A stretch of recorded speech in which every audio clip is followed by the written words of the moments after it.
Chapter 1561. Auber nodded, thinking that since she didn't know them and they were so agitated just now, she might have thought that the rotting corpses hanging on the railings were all their brothers and sisters. She knew it. They were both in the lower star sector, and Seekong Planet wasn't inferior to Siyuan Planet in any way. Why were they able to send so many people while her Seekong Planet couldn't? Actually, only Bai Xia, Bai Jie, and Ji Feng had come from Seekong Planet to the 6 prefectures continent. On the other hand, besides the 7 people from the Hidden Night Pavilion led by Yu Xiu, Chao Mu's group also included Situ Yi, Liang Qingqing, Bailey Shi, Wei Nanfeng, and senior sister Doya. More than 10 people going to the 6 prefectures together was something that had never happened before. Thinking of Situ Yi and the others, Auber stopped in her tracks. Actually, I still have a few dawdling companions who haven't arrived yet. I'm not sure if we should continue waiting for them here. There's no need for that. Bai Xia shook her head. When we passed through the white fog maze, many of us were trapped inside for half a month. The 6 prefectures test is that we must pass through the maze within 15 days. Otherwise, we'll be sent back to the original star sector. Is that so? Chao Mu gazed at the white fog in bewilderment. Then do you know how long it took you to pass through that white fog barrier? About 8 days, Baizhi said firmly. Baizhi said firmly. Even with my intelligence, it took me about 8 or 9 days to get out because it was too difficult to find the exit. Oh right, Miss Chao, how long did you spend in there? Auber was speechless. She really didn't want to say it out loud. She didn't seem to have spent more than 4 hours from climbing the ladder to passing through the maze. It's fine. I was also in the maze and was circled around for 9 days before I came out. Bai Xia thought that Auber was upset because he spent more time circling around than them. She quickly comforted him. Little girl, why don't you come with us to Julu City first? If your companions didn't get sent back, they'll definitely head to the nearest city. You can meet them there then. That's right. If we wait, it'll take too long and we can't be sure when they'll come out. If they don't come out after the time limit, they'll be sent back. It's not worth it for you to wait here like an idiot. Chao Mu thought that this made sense, so she nodded at Bai Xia and decided to head to Julu City first. The group of 4 walked out of the simple and crude spectator stands. Chao Mu turned around to look at the middle-aged man who had died with remaining grievances beside the collapsed fighting stage. She smirked and said, I didn't expect such a simple place to make so much money. The people of the 6 prefectures really love to fight. They can fight anywhere. Even if they build a small Julu city, they can still fight. Miss Chao, the Thunderclap Plains is just outside of the arena. Yes. We have to get there before nightfall, Baizhi interrupted. Otherwise, the consequences will be unimaginable. The 4 of them walked out of the spectator area and arrived at a temporary market. Chapter 1562. They hadn't even taken 2 steps when they were surrounded by a group of men and women with smiles on their faces. Looking at their attire, they should be locals. They were wearing colorful striped clothes and were all smiling like flowers. The way they looked at them was as if they were looking at fat sheep. Yo-yo, guests from afar. Looking at your appearances, you should be very powerful people. Nonsense, go away. Looking at the attire of these young men and women, they are definitely not ordinary people. Otherwise, they wouldn't be able to come down from the arena and pass by our market unscathed. A fat auntie squeezed through the crowd. She used her huge body to squeeze through the crowd. She grinned and waved at Auber's group of 4. She asked eagerly, young lads and young ladies, where are you going? Are you going to the nearest city, Julu City? Do you need me to lead the way? The guide fee is very cheap, just 5 spirit coins will do. Damn, fat mom, why don't you go rob a bank? Isn't that so? Scram, scram, scram. Young lady, don't listen to her. I will bring you to Julu City, just 3 spirit coins will do. 2 spirit coins. Auber, Bai Xia and the rest looked at each other. Why did they feel that the group of people in front of them was like a brothel owner who was trying to get business from everywhere? 1 spirit coin. Give me 1 spirit coin and I will bring you to Julu City. I guarantee that you will reach there on time before the sky turns dark. There will definitely not be any problems. The person who spoke was only 10 years old. He had a dark and skinny body and a pair of eyes that were sly and lively. Meng Mai, you little fellow are going against your conscience to deceive people again. Don't listen to him, young lady. Meng Mai is a bad kid. He will definitely bring you to ride on the land whale. That's right, this child is really evil. He specializes in deceiving guests from the lower star domain. What land whale? Arbor asked curiously. Land whale is a vehicle that is similar to a carriage. It can hold about 30 people at one time.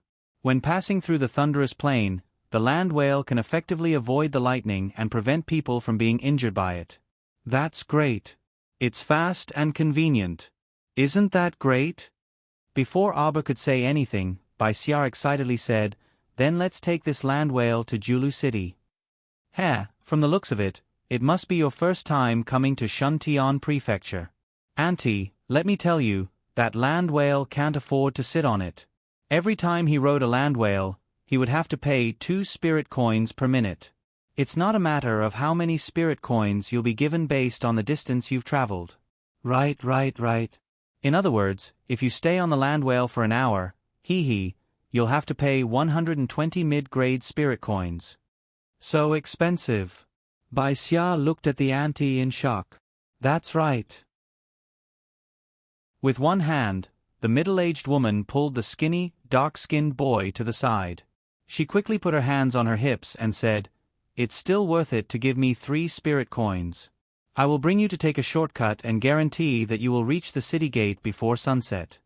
As she spoke, the middle-aged woman grinned and kept looking at Arbor and Bai Xia with a smile to show her sincerity.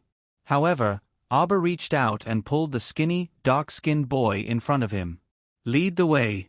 Everyone was speechless. Don't wait for me. Wake up and make up for it tomorrow morning. Chapter 1563. To Tycoon Qiao, spending 120 spirit coins for an hour was nothing at all. As long as he could save some time, it didn't matter how much money he had to spend. That was why Arbor picked up the skinny black boy and led the way without hesitation. As long as they could settle down in Julu City earlier, money wasn't a big issue. Seeing Arbor pick up the boy and leave, the others were stunned. Then they shouted in excitement, I'll bring you to the land whale's landing port. I only want 1 spirit coin too. Yes. Heavens, esteemed miss, I can give you half price. So this was someone who didn't lack money. Then why did they have to worry about her? Qiao Mu turned a deaf ear to the motley clamor of people vying for business. She directly picked up that dark and skinny boy and went far away. The boy, on the other hand, looked up at Arbor nervously when he heard the crowd's clamor. He was afraid that she would abandon him and let the guy who offered half a spirit coin lead the way for them.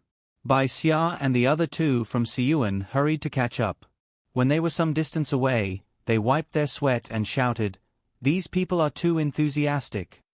They were willing to go to such lengths for 1 spirit coin? Wasn't this a little too exaggerated? They're all ordinary people. 1 spirit coin can be exchanged for 1 to 2 days' worth of food, the skinny black boy said softly. Bai Xia was stunned. Then, she looked at the boy sympathetically. Are those flying, rotting monsters everywhere here? Otherwise, the prices wouldn't be so high. On Siyuan Star, 1 spirit coin could be exchanged for 100 mystic coins and could buy a lot of resources. It wasn't just 1 or 2 days' worth of food. Bai Xia and her brother, Bai Zhe, couldn't help but shudder when they thought of those ghastly things in front of the arena. They saw with their own eyes a noble lady from another star field being viciously torn apart by a rotting flying monster. The scene was bloody and terrifying.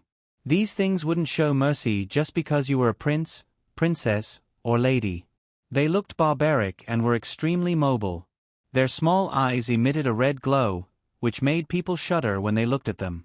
Arbor turned his head to look at Bai Xia. He blinked and asked, Don't tell me you don't have such things on Siyuan? No. The three of them said in unison, the brothers and sisters from the other starfields who entered Shuntion Prefecture on the same day as us. It seems that only one starfield said that they had seen this kind of thing before. Baizha quickly interjected, but they didn't expect the things in front of the Shuntion Hall's arena to be so powerful. They said that these things seem to have evolved a lot compared to the ones in their homeworld. Actually, we don't know what they mean. Bai Xia frowned and said, Miss Qiao, could it be that there are also such monsters in your starfield? Qiao Mu nodded and lamented inwardly. It seems that Heavenly Fate is not developing his great zombie undertaking in every lower star domain. Instead, he chose a part to develop. Sikong Planet was one of the planets that had been affected. Siyuan Planet, whereby Xia was located, had yet to be affected. But this didn't guarantee that Siyuan Planet wouldn't have a corpse puppet outbreak in the future. Perhaps Tianyun's evil hand had already reached out to that ignorant starfield and a disaster was waiting for them in the future. Chapter 1564. These rotting things that can walk are called corpse puppets. Perhaps they will appear in your starfield in the future, Aber said indifferently. Just because they don't appear now doesn't mean they won't appear in the future. These things are indestructible. After leveling up, if the crystal cores in their heads aren't destroyed, they won't die. They won't die, and they won't stop attacking humans. You mean these rotting monsters will appear in our starfield in the future? Bai Xia cried out in alarm. Bai Zhe and Ji Feng's expressions were also very unsightly. Then what should we do? Baizha asked with a frown. If you have the means, you might as well send a message to your relatives in your starfield. When the time comes, they can also prepare in advance, Aber said softly. You don't know when Tianyun will make a move, and you don't know if they will let you go.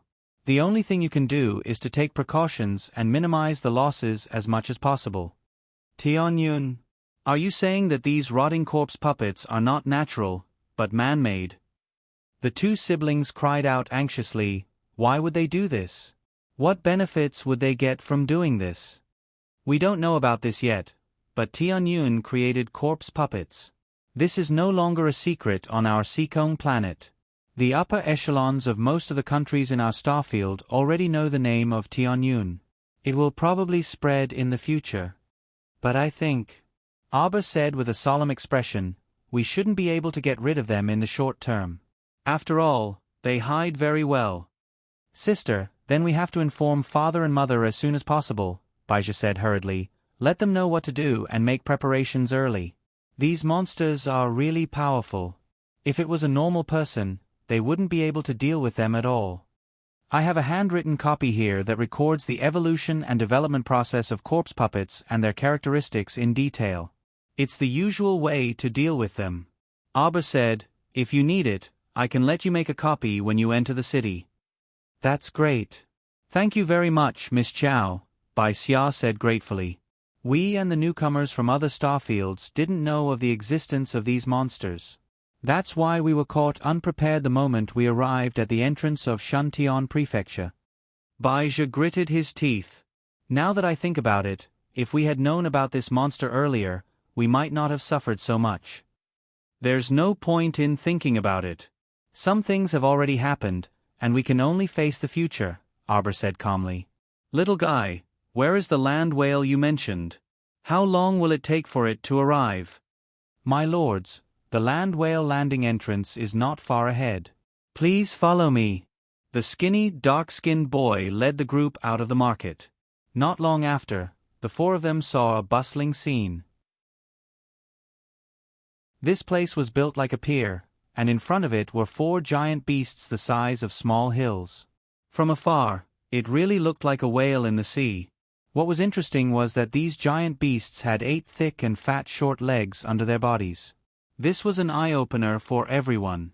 Aber raised his head and narrowed his eyes. The land whale at the front started moving. Its huge body slid across the ground, and its 8 short legs ran very fast. It's good that it's full. There aren't many seats left. If we miss today, we'll have to wait until tomorrow. I'll see you in the evening. Chapter 1565. Another land whale slowly propped up its 8 short legs and left the landing tunnel. Then, it quickly moved away and disappeared into the horizon in the blink of an eye. Arber's group of 4 walked forward. An old man who was in charge of directing the land whale was huffing and glaring at a skinny young man who was blocking his way. "Get out of here, stinky brat. You've annoyed me for an hour. I told you that you can't reduce the price. Why are you so long-winded? Big brother, please do me a favor. I don't have enough money for the journey. I have to rush back to the academy. Boo-hoo, if I can't make it back today, the students will all be starving. The students in the academy are probably starving to death. They haven't had anything to eat for 3 days." The skinny young man wiped the non-existent tears from the corners of his eyes pitifully and glanced at the old man from the corner of his eyes. "Are you the purchasing master of the academy's cafeteria? Which academy are you from?" the old man asked. "I'm an instructor of the water spirit department from a top-tier academy outside Anka City. I'm not a purchasing master of the cafeteria." The skinny instructor looked at the old man awkwardly. The old man looked at him suspiciously as if he had never heard of the top-tier academy. "If you want to go to Anka City, you'll need 2 hours and at least 200 spirit coins for the journey. This is the cheapest one." The skinny instructor of the water spirit department suddenly pounced on the old man and hugged his thigh. "Big brother, I don't need a seat. Just give me a place to stand. I only have 5 spirit coins with me. Can you give me a ride? Get out." The old man punched the skinny young man almost immediately. Aber. The strange thing was that the skinny instructor seemed to have heard of the so-called top-tier academy. Where had he heard of it before? "Little friends, do you want to take a ride on our land whale?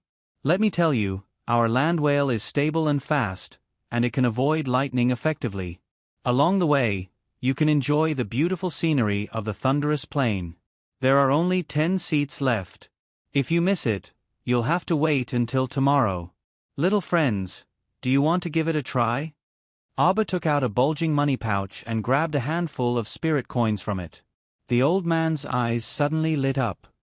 He stretched out his hands to receive the coins, only to see that Abba had counted 480 spirit coins for him one by one.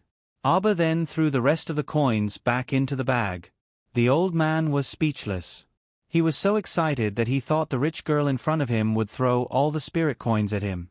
"Miss Chow, let us pay for the travel expenses," Bai Xia said with an embarrassed expression. The little girl had given them so many good things just now. They couldn't let her pay for the travel expenses anymore. Abba waved his hand carelessly. "It's fine." Then, he turned around and waved at the little boy who was leading the way.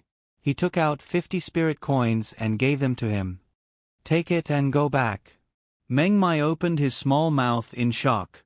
He wanted to say something, but the young lady waved at him and said again, "Go back." Meng Mai hurriedly bowed and said, "Thank you, Mississippi." She left happily. Abba kept the money pouch and turned to look at the old man. "Where are you going?" Please come this way." The old man looked at the young lady with a complicated expression. She actually gave a child who was leading the way 50 spirit coins as a reward. After coming back to his senses, the old man smiled and made an inviting gesture. He led the 4 people to the landing area.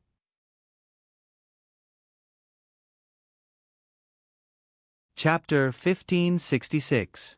On the back of this super-large land whale, there was a circle made of special materials, and there were 30 chairs inside. Arber's group of 4 went up the escalator beside the land whale and sat down in a row in 2s and 3s. They saw that the teacher from the top academy hugged the old man's thigh no matter what and kept begging, "Please, big brother. Give me a ride on the way. It's fine even if I don't have a seat." "Get lost." The old man angrily wanted to shake off that teacher, but that guy was like a piece of plaster, sticking to his arm, and he couldn't shake him off. Abba looked sideways and was slightly speechless.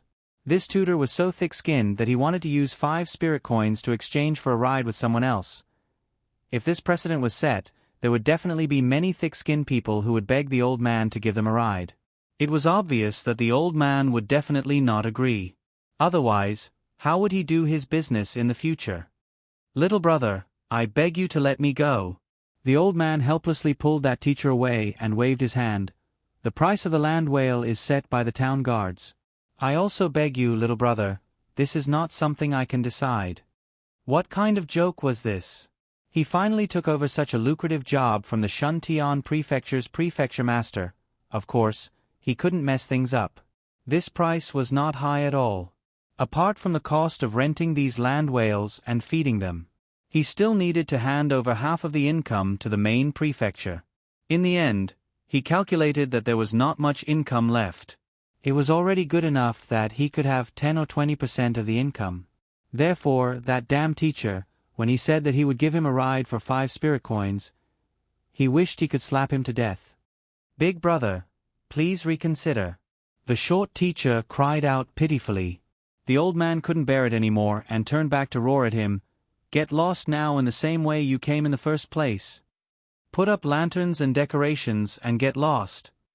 That full of energy word, get lost, shocked the guests on the back of the land whale, and they all looked at the old man in shock.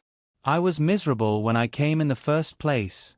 When I crossed the thunderous plain by myself, I was struck by lightning and was in a terrible state.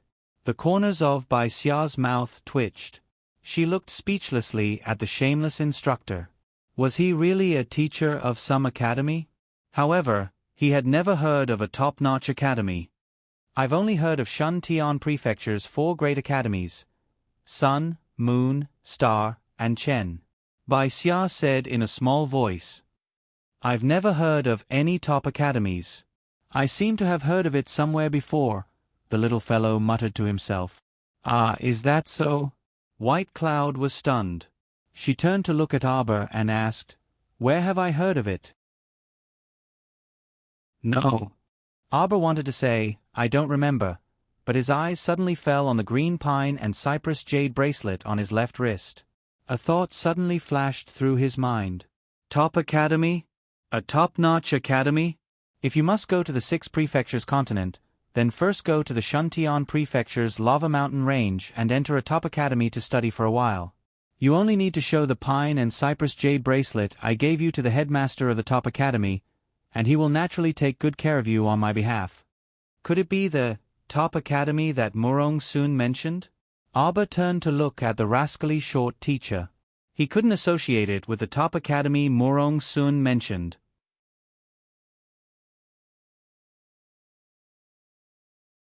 Chapter 1567. Could it be the top-notch academy that Murong Sun mentioned in her letter?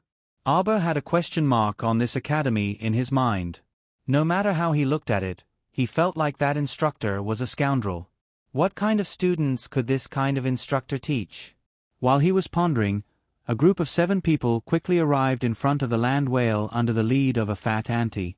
The leader waved at the elderly person in charge and said, 7 seats, thank you. Bai Shuang whispered to Arbor, from the looks of it, they seem to have just come out of the lower star domain's passageway. F***CK. The other party's luck was just that good.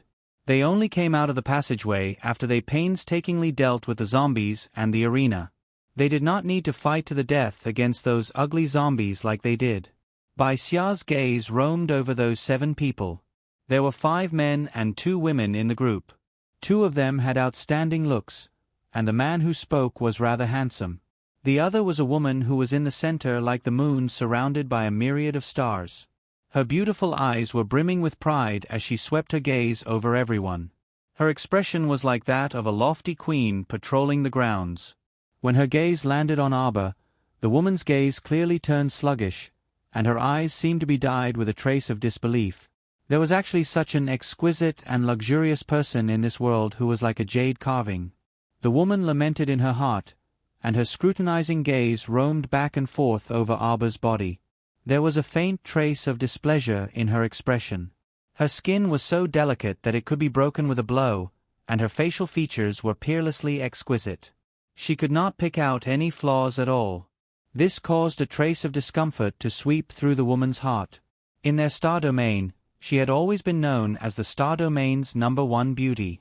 She did not expect to meet a girl who was even more attractive than her on the first day she came to Shuntian Prefecture. This caused her to be extremely displeased. The leader did not notice the woman's abnormal mood. At this time, he had already walked up to the elderly person and asked again in a clear voice, "Uncle, we need 7 seats." "Thank you." The old man awkwardly looked at the seat beside him, then turned to look at the 7 men and women. "Sorry, as you can see, there are only 6 seats left." "6? Then let them give up one." The one who spoke was a woman with an ordinary appearance. She glanced at Xiao Mu and the others who were sitting on the side as she spoke aloofly. Bai Xia saw their gazes fall on her and Arbor, and curled her lips in boredom. Bai Xia couldn't help but ask coldly, "Manager, didn't you say that we can leave as soon as all the seats are taken? What are you waiting for? Our time is very precious." The old man smiled apologetically. "We're about to leave. Everyone, please get ready." "This young master. I only have 6 seats here. Look. Do you want to buy 6 tickets, or you can leave tomorrow?" "Tomorrow?" The number 1 beauty of the star field screamed indignantly, "I don't want to stay in this damned place for even one more day." He had to leave immediately. "I want to go to the city. The closest city to here is Julu City." "Mister, we're heading there. I'll have to trouble you to arrange the seats." "It doesn't matter if we have to pay a little more." The leader of the group was polite in both his words and the way he conducted himself. Chapter 1568. It was just that the few teammates behind him looked a bit arrogant. Especially that ordinary-looking girl. After looking around, she pointed at the short instructor from the top academy and said, "You, give up your seat. How about I give you double the price?" The short instructor hesitated for a second and then pretended to shake his head. "That won't do. I'm in a hurry to go back and cook for my students. They're starving to death." Arbor really wanted to ask this instructor, "Do you have a seat? How can you continue with such a coherent sentence?" The ordinary-looking girl took out a bulging money bag and casually threw it to the short instructor. "There are 500 spirit coins here. Give up your seat to us." "Okay." The short instructor replied in an unusually loud voice and then waved his paw at the old man. "Big brother, then I'll go first. Actually, it's nothing to be struck by lightning all the way. It's healthier to be struck by lightning. It's pretty good." After the instructor finished speaking, he jumped off the land whale without looking back and really rushed towards the thunderous plain alone. Soon, everyone heard the sound of thunder not far away. It seemed that the instructor had activated the heavenly thunder mode after entering the thunderous plain. Arbor only felt that the heavenly thunder was rolling. That guy looked unreliable and greedy. It seemed that he was very different from the instructor from the top academy in her mind. The instructor from the top academy in the little girl's mind had a sage-like demeanor with one hand behind his back. He stood on the blazing lava mountain range and looked up at the night sky dotted with cold stars. But this cheating instructor in front of her seemed to be completely different from that lofty image. He was just a swindler. "Okay, we have 7 seats now." The ordinary-looking girl turned her head and roared at the old man who was stunned on the spot. "Arrange the seats. Why are you standing there in a daze?" The old man was probably so angry that his lips were trembling. He calmed down and said in a low voice, "Miss, you just gave that instructor from the top academy a big bag of spirit coins, but it's completely useless. He's a swindler. He didn't buy a seat at all. You gave him money, but what can he do?" The ordinary-looking girl was dumbfounded. After a few seconds, she couldn't help but scold, "You damn old man, why didn't you say so earlier? You waited for him to leave before telling me this?" The old man also had an aggrieved expression. Just now, Miss moved extremely fast and threw a money bag to that person. "It's too late for me to stop you." The old man still felt extremely aggrieved. Was there anything more ridiculous than this? That instructor from the top academy, how could he openly reach out and take the money bag? It really made people speechless. "I don't care, you have a seat," the girl said unyieldingly. Tion. The captain frowned slightly. You, give up your seat. The woman Then she pointed at Arbor and said, You, give up your seat. Arbor's gaze sharpened. Before she could react, the 7-person team's leader quickly reached out and stopped the girl. He nodded at Arbor and said, I'm sorry, little girl. It's my team member who acted abruptly. I'm going to sleep. I'll make up for it tomorrow morning.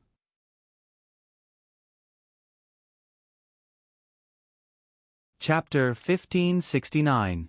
If you know that your team members are unreliable, then you should take good care of them. Don't let them go around biting people. Bai Xia rolled her eyes in annoyance. The leader of the 7-man team, Su Hao, cupped his hands apologetically at Bai Xia and the others. He then turned to the ordinary-looking woman and said, Fourth Princess, how about we set off together tomorrow? That's right, that's right. The old man heaved a sigh of relief and smiled. As long as you make an appointment, there will definitely be seats available tomorrow. No way. Fourth Princess Lu Tiantian said angrily. Why should I go tomorrow? It's not like I can't afford it. Bai Xia curled her lips and mocked softly. So you're a princess from some country. No wonder you're so extravagant and ostentatious. But she was the princess of Siyuan Star's Baizi country. In Shuntian Prefecture, there was no distinction between princess and prince. She was just a newcomer to Shuntian Prefecture. She still had to behave herself. What a joke. Princess Lu Tiantian was acting so arrogant and despotic even before she knew the situation, throwing money everywhere. If she met an expert with a bad temper, this Princess Lu Tiantian would suffer. Another beautiful woman frowned slightly and warned the princess in a soft voice, Lu Tiantian, you just squandered 500 spirit coins.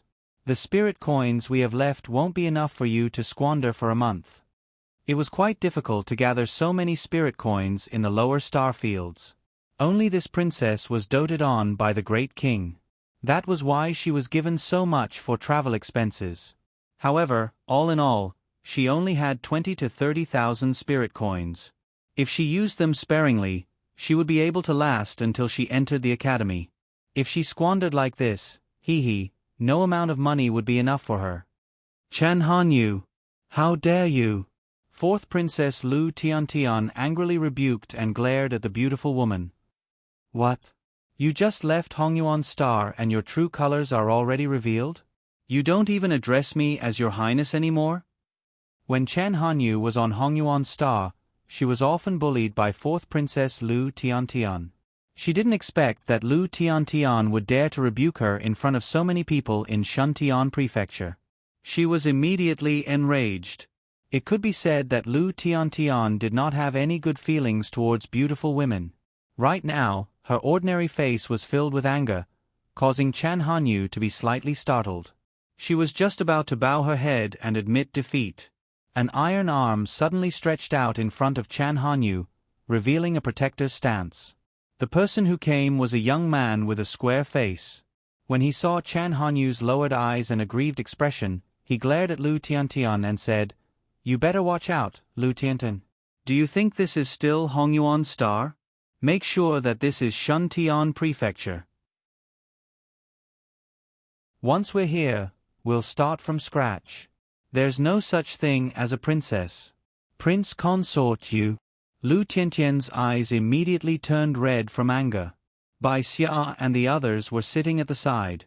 Their eyelids twitched as they watched. It turned out that this square-faced young man was the prince consort of the fourth princess, Lu Tiantian. But why was the prince consort acting like he was protecting Chen Hanyu? The leader of the 7-man team, Su Hao, quickly stepped forward to smooth things over. All right, Su Bang, Chen Hanyu. We're all in the same team, so let's not quarrel. If there are no objections, we will go down first and leave the thunderous plain a day later.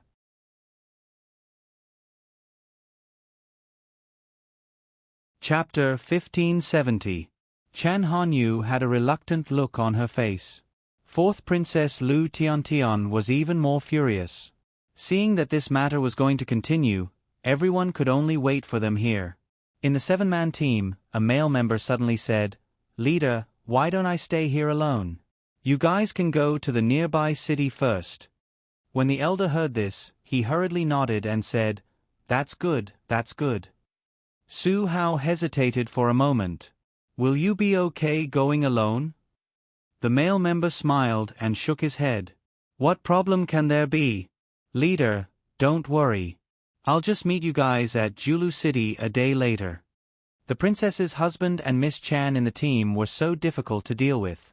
There was no need to make things difficult for the leader alone, the male member thought. Su Hao patted the male member's shoulder and left him a small bag of spirit coins. "Then be careful. We'll wait for you at the city gate tomorrow." "Okay."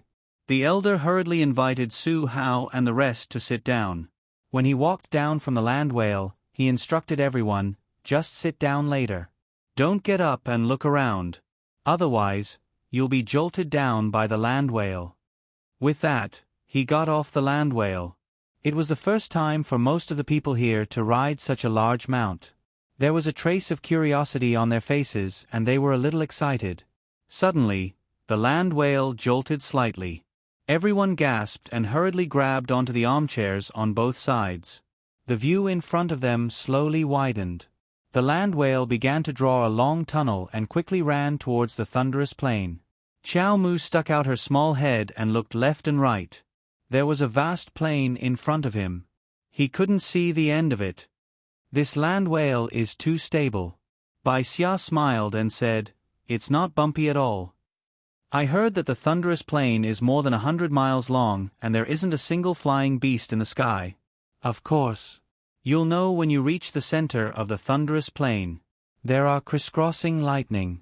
If a flying beast goes there rashly, it will definitely be struck into pieces." The thunderous plain stretched as far as the eye could see.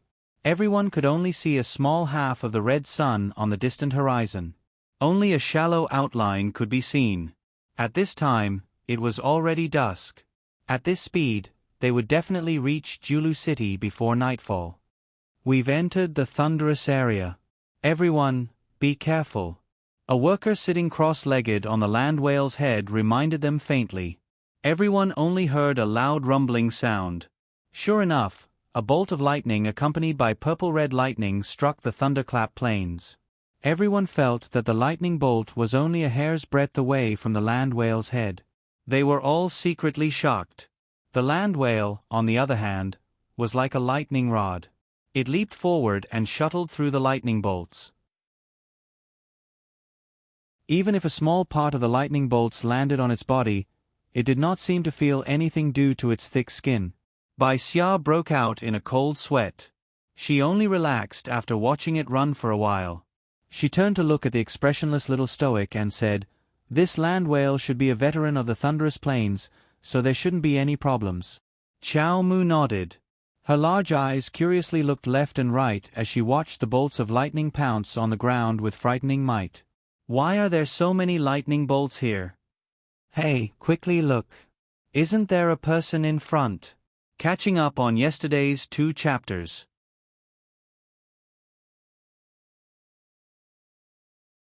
Chapter 1571.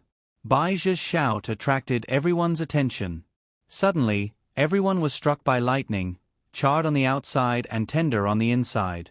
At the far end of the thunderous plains horizon, a short man was racing with, lightning. With a roll, he quickly dodged a bolt of lightning. Then, he suddenly jumped up. His movements were vigorous and brave. He rolled again, and rolled again. Roll, roll, roll, roll. Arbor looked at this funny instructor and couldn't help but twitch his mouth. Bai Xia couldn't hold it anymore. She slapped her thigh and laughed. "Oh my God! Am I seeing things?" At this moment, more than half of the 30 passengers on the land whale were laughing too. "You're not seeing things." Ji Feng held back his laughter and said, "That instructor is being struck by lightning." Strictly speaking, that idiotic teacher from the water spirit faculty was pretty good. However, his appearance was extremely shocking. Look, he has a spiritual armor helmet on his head. Since he can generate spiritual armor, it means that this instructor's cultivation level is quite high. Yeah, I heard that only those who can sense spiritual essence at least at level 5 and above can generate partial spiritual armor. Aba's gaze stopped on the funny instructor's head. He saw that he was wearing a blue, big helmet on his head. It wasn't really a helmet because its shape was too weird. It looked like a big wooden bowl that monks used to beg alms was upside down on his head. When the lightning struck, it went straight for the wooden bowl on his head. Crack! The lightning struck down together with the lightning. The short instructor nimbly rolled on the ground and ran forward with the wooden bowl's spiritual armor on his head. Crack! Crack! Crack! Thunderclaps fell one after another. The short man dodged dozens of lightning bolts, but there were still a few that struck his head. Thus, when a bolt of lightning as thick as the mouth of a bowl came crashing down with a boom, the spiritual armor that the short instructor was wearing was unfortunately smashed into pieces. Everyone saw that the hair on his head was sizzling and smoking. When he turned around, his face was charred black. He put one hand on his waist and pointed at the sky, cursing, "That's enough." Boom! The thunderous plane didn't care whether he was cursing or not. Another lightning bolt struck down. The short instructor pulled back his legs and rolled on the ground like a gourd, rolling to the front. Seeing this, Bai Xia's mouth twitched. I think this instructor rolled all the way across the thunderous plain. Qiao Mu looked at this unreliable water spirit faculty instructor from a top-notch academy and made a decision in her mind. She wouldn't search for this top-notch academy for the time being. She would wait for Situ Yi and the others to rendezvous in Julu City before making further plans. With such an unreliable instructor, he felt that this school wasn't that great. The land whale ran past the tutor steadily. A certain instructor who was being struck by lightning turned his head and saw land whale's huge body. He hurriedly tried to catch up to land whale. Hey, hey, hey! Young people, can you give me a hand? Hey! Oi! Lu Daijing ran very fast. Within a short moment, he had already disappeared from Ji Hao's side. The instructor felt his heart ache. He raised his hand and touched his chest. He said sadly, "Heavens, these young people don't know how to respect their teachers. How dare they treat me like this?"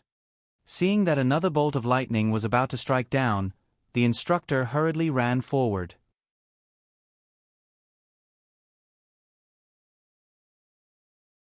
Chapter 1572. At dusk, the group arrived at the gate of Julu City. The city was huge. The walls were built with huge beige rocks. The city gate alone was hundreds of feet high. The people standing under the city gate looked very small. When Aber and Bai Xia arrived at the gate of Julu City, they happened to run into a traffic control. A group of people lined up outside the city gate. There were 2 rows of energetic guards with long spears in their hands. They looked like they were waiting for someone important to pass through. Bai Xia couldn't help but pull on a passerby and asked softly, "Sister, can I ask you something? What's everyone doing here? Why are you all stopped at the gate? Look at how tired you are. You must have come from afar to enter the city." The middle-aged woman that Bai Xia called sister smiled at Bai Xia. "Actually, it's not like this usually. But today, I heard that the beautiful fairy from the Palace of Cold Blood is visiting. City Lord Hua will welcome them personally, so we can't pass for now. Everything will be fine after the beautiful fairy and her group pass by." Li Ren. A girl's voice came from behind Bai Xia. It was a round-faced girl who was sitting on the same land whale as them. She was about the same age as Aba. Her cheeks were round and chubby, and her body was a little round. At this moment, the little girl was biting her finger and drooling with a strange expression. Qiao Mu turned around to look at her. Based on her nature of understanding foodies, she immediately understood that this round-faced little girl was not talking about some beauty, but chestnut kernel. "Hey, make way, make way, make way." The short instructor, with his pitch-black face, squeezed his way through the crowd and finally managed to squeeze behind Qiao Mu and the others with great difficulty. Bai Zhe glanced at him and blocked him with his arm. "Why are you squeezing? Hey, young man, have a better attitude." The short man glared at Bai Zhe angrily and looked around the city gate. "Why did you stop all of them here? Why aren't you letting anyone in? No one cared about him. On the other hand, the fourth princess, Lu Tiantian, who had given him 500 spirit coins to buy a seat, was furious. She glared at the instructor and shouted, "How dare you show up in front of me?" The short tutor turned around to look at her. His face was dark. "Hey, why wouldn't I dare to appear in front of you? Little girl, be more polite when you speak." "You liar." Lu Tiantian was so angry that he wanted to rush over and beat him up. However, it was crowded at this moment. Her vigorous movement immediately affected many people around her. Some of the people who were squeezed so tightly that they couldn't breathe hurriedly shouted, "What are you doing? What are you doing? Don't push." The short mentor put his hands in front of him and made a defensive posture. When he saw that Lu Tiantian couldn't squeeze through, he immediately grinned and said, "Come here. Come here if you have the guts." How audacious! How dare you be so rude to your teacher? If someone like you were to enter our top academy, you would definitely be chased out within 3 days. Who the hell wants to enter your stupid academy? Lu Tiantian was furious. Instead of entering your unknown academy, why don't you work hard and try to enter one of the 4 great academies of the Sun-Moon-Star Union? Everyone was on Lu Tiantian's side. They nodded and looked at the short tutor with disdain. A bunch of frogs in a well. What do you know?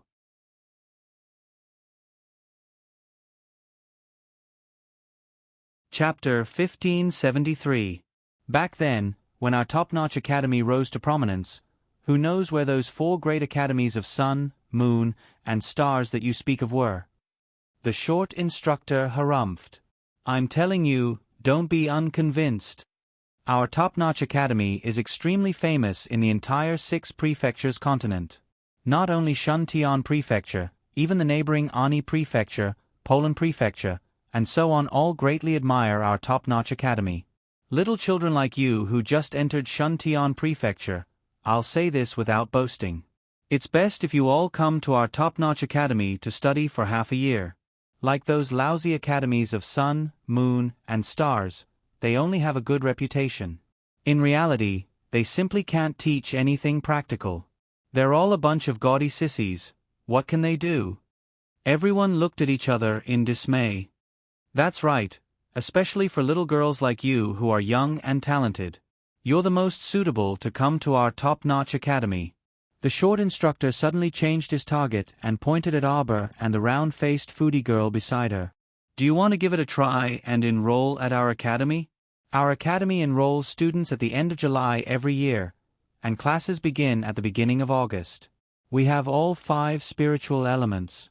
No matter what you want to learn, there are outstanding instructors like me who will personally teach you one-on-one. Counting the time, there are only about 10 days left for you to prepare. How about it? Do you have the confidence to join our top-notch academy?"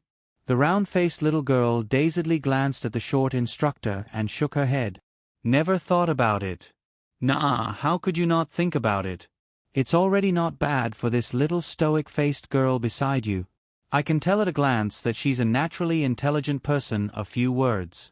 She's the most suitable to study at our academy." As he spoke, the short instructor pulled out a crumpled and tattered piece of paper from his pocket and stuffed it into the little stoic's hand without allowing her to object. A smile comparable to a blooming chrysanthemum on his pitch-black face. "The test is on July 28th. As long as you pass our academy's test, you'll be able to smoothly join our top-notch academy. Little girl, I have high hopes for you. You can do it." Bai Xia was stupefied as she listened on the side. She didn't understand. It was clearly Lu Tiantian who wanted to settle scores with the short instructor in the beginning. How did it become the short instructor accepting Miss Chiao as a student and entering some top-notch academy in the end? Wasn't the jump a little too big? Arbor was expressionless. He lowered his head and looked at the crumpled paper in his hand. He reached out his small hand and slapped the paper on the short mentor's face. Not interested. Everyone was speechless. The short mentor looked at her with a pained expression and said, "Little fellow, think about it again. I am Zhou Danjin, an instructor of the water spirit faculty in a top academy. The brat was about to continue talking when he heard a cheer coming from the city gate. "Beautiful fairy is here." The loud cheers of the poor immediately interrupted the short man's words. Everyone pushed each other and squeezed forward curiously, wanting to see what this beautiful fairy from the Palace of Cold Blood looked like. A long-haired cow with snow-white hooves was pulling a chariot made of black gold towards the main gate of Julu City. The city gates opened, and the city lord, Hua Qingyu, personally came out to welcome them. His snow-white robe made him look as noble as an orchid tree.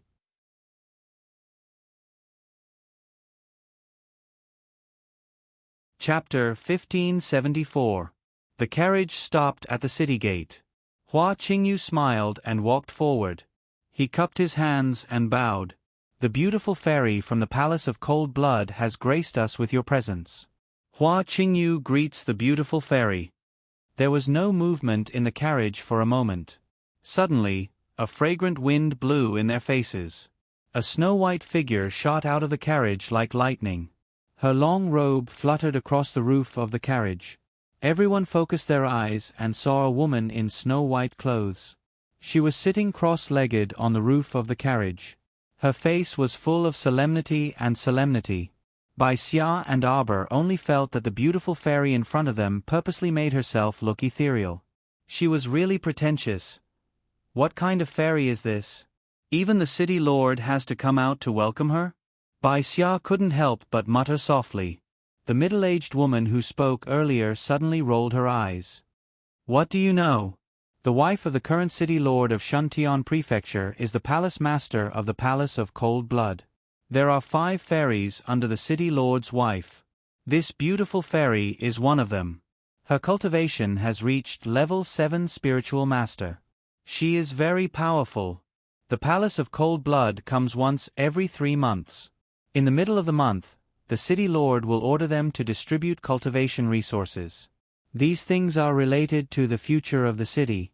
Of course, they can't be careless. Among the resources, there are materials, spiritual medicine, cultivation methods, and everything else. If you have a good relationship with the fairies of the Palace of Cold Blood, you might be able to open a back door and get more benefits. No wonder City Lord Hua is acting like this." Bai Xia heard this and cast a curious look at the beautiful fairy. Her gaze moved back and forth on her face. However, the beautiful fairy suddenly glanced back in Bai Xia's direction. This cold glance made Bai Xia's heart skip a beat, and she couldn't help but be shocked. She stared at me so rudely. Where are the city guards? Go. Gouge her eyes out for this fairy. Bai Xia's eyes widened. She couldn't believe what she heard. What kind of fairy was this? How could she be so vicious? She just looked at her curiously and ordered the city guards to dig her eyes out? Who was she to not allow others to look at her? 2 afterimages came over. The 2 town guards looked cold and arrogant. They were about to subdue Bai Xia. "Sister." Bai Xia was shocked and immediately attacked the 2 guards at the same time with Ji Feng. The 2 profound energies forced the mansion guard to take a few steps back. The crowd that was almost affected immediately let out a burst of screams. "You're all courting death." The beautiful fairy leisurely sat on the roof of the carriage, her beautiful eyes shooting out a cold light. She waved her wide white sleeves, and 2 streams of yellow light shot out from them, heading straight for Bai Xia and Ji Feng. Bang! A faint sound vibrated in the air. Just as the 2 immobilization talismans were about to attach themselves to Bai Xia and Ji Feng, Qiao Mu creased her brows and suddenly caught the 2 blue talismans between her fingers. In just a moment, the 2 blue talismans were crushed into powder in her hands and dissipated with the wind. Bai Xia and Ji Feng, who were not affected by the body-securing talisman, managed to land a palm strike on the 2 town mansion guards, knocking them back a few steps. The beautiful fairy's eyes immediately narrowed. A pair of cold eyes, emitting a cold light, stared at Arbor and said word by word, "You dare to destroy my body-securing talisman? Do you know what the death penalty is?"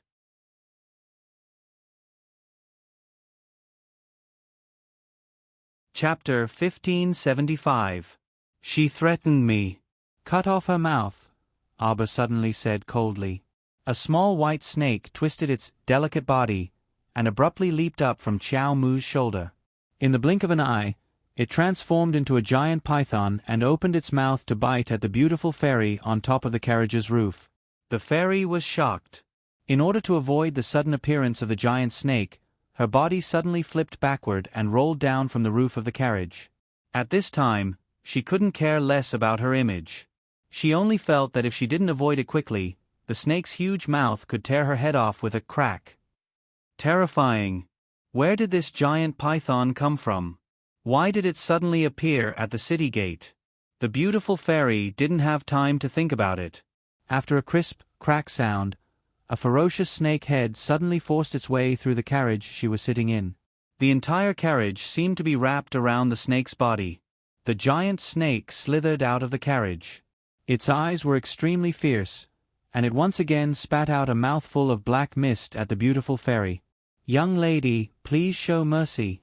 Hua Qingyu, who was watching from the side, was shocked and hurriedly scolded her.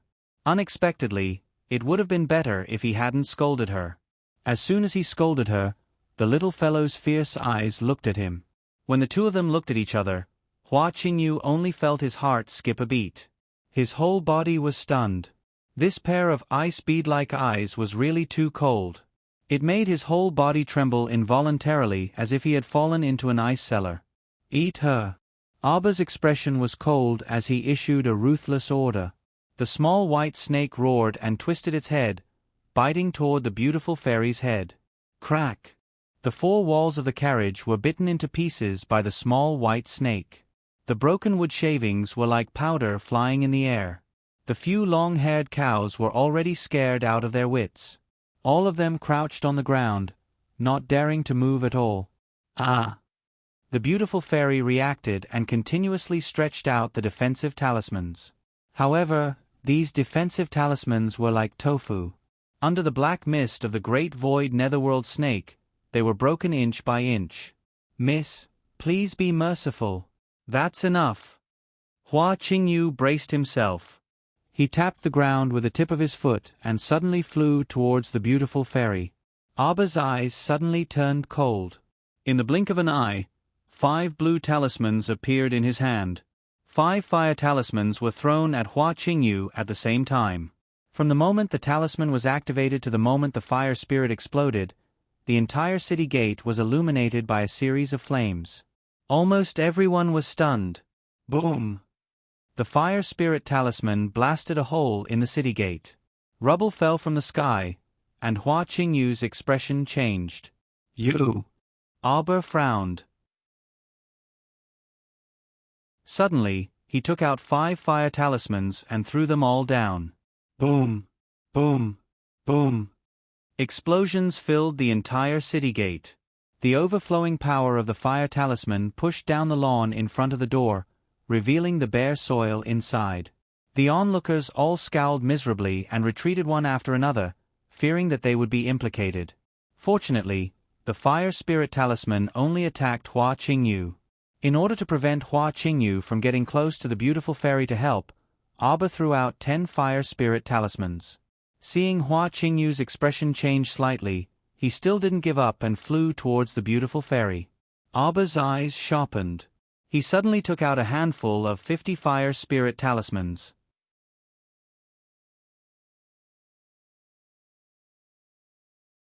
Chapter 1576. Hua Qingyu's eyelids kept twitching, and his heart also thumped non-stop. It couldn't be, right? The 50 fire spirit talismans simultaneously flew up and circled around the city gate before flying toward Hua Qingyu. Hua Qingyu's eyebrows could almost squash a fly to death, and he couldn't help but roar, Don't. Please stop, my great aunt." Boom boom boom boom boom. Everyone was stupefied. The violent and explosive sound rapidly attracted all the cultivators in the city. They all rushed towards the city gate in unison. Everyone had a bad premonition in their hearts. Zombies were attacking the city. Zombies were attacking the city. Cough cough cough cough. Hua Qingyu reached out to brush away the thick smoke in front of him. His face went from shock to numbness, and now, calmness. A little girl from the lower star field who looked like she was only 14 or 15 years old was so extravagant.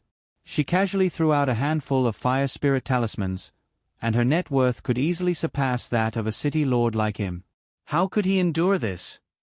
The little stoic glanced coldly at City Lord Hua and suddenly raised her hand. Just as City Lord Hua's eyelids twitched wildly, she abruptly fished out a large handful of fire spirit talismans. City Lord Hua glanced over, and he basically couldn't count how many talismans there were. Don't move. City Lord Hua suddenly screamed with a black face. Calm down, my great aunt, calm down. I won't move, and you also won't move if I don't move. City Lord Hua's originally handsome face was blackened by the smoke emitted from the explosion of the fire spirit talismans in front of him. At the same time, without City Lord Hua's obstruction and help, the little white snake's tail suddenly coiled around the beautiful fairy. Without a second word, it slapped her face down onto the ground. Hua Qingyu only felt his teeth ache and balls ache. When he saw the large snake coiling the beautiful fairy up from the shallow pit, he hastily glanced at her and then silently mourned for her in his heart. It was too tragic. Her face was practically flattened by the large snake's slap. Bleeding from the forehead, nose, and mouth was no longer a big deal. The most important thing was that the beautiful fairy's nose was probably crooked, and the bridge of her nose was slanted to one side. His mouth was also completely broken, and there were many broken teeth in his mouth falling to the ground.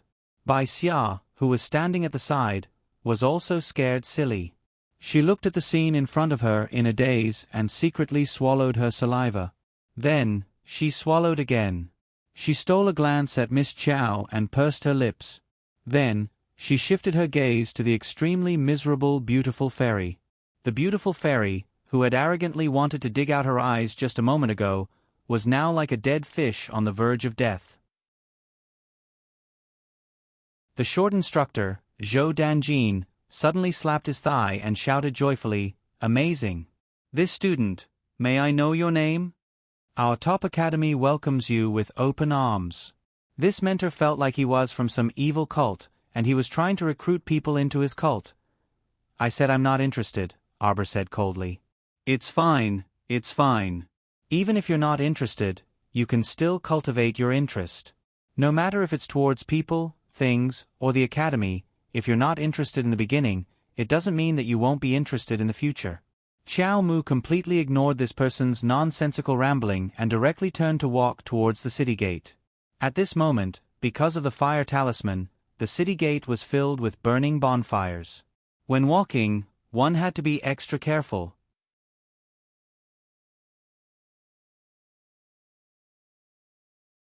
Chapter 1577. However, these talisman fires were completely useless against her. Walking through the bonfire, Arbor strode forward and headed into the city with a cold expression. Just as the city guards were about to reach out to stop her, they heard Hua Qingyu shout from behind, "Let her go, let her go, let her go. Hey, make way, make way, make way." Instructor Zhou Danjin chuckled and followed Arbor into the city. What a joke. If they didn't leave now, when would they? If they entered the city alone later, wouldn't they have to pay a spirit coin entrance fee? Sister, let's go quickly too. Bai Zhe hastily tugged at Bai Xia, and the two siblings, along with Ji Feng, also hastily followed. Zhou Danjin stretched as soon as he entered the city, and his dark face was covered in a joyful smile. Waha, he really made a killing on this trip. Not only did he buy food at the small market outside the Thunderclap Plain that was nearly half the price of the food in Anka City, but he didn't even spend a single spirit coin on the round trip, earning 500 spirit coins for free. These 500 spirit coins were finally enough for the academy to spend for a while. This was a windfall. If the vice president knew that he was so capable, he would definitely praise him greatly. Zhou Danjin grinned at the thought of this happy occasion. When he looked up, he saw that the little girl's figure was already far away. He hastily chased after her and stuck to the little stoic like a plaster, saying, "Hey, stoic-faced little miss, let's discuss something. I see that you're also new to Shuntian Prefecture. You definitely aren't familiar with this place. How about this? You can study at our top-notch academy for half a year." By then, you'll already be familiar with Shuntian Prefecture. Hey, little stoic, hey. Before Zhou Danjin could finish speaking, he saw a green vine shoot out of the little girl's hand and wrap around the roof with a whoosh. With a slight push of her wrist, her body lightened, and she immediately rose from the ground, pulling the green vine to the roof. After 2 leaps, she had completely disappeared. Miss Chow. Bai Xia chased after her but saw that her figure had already disappeared.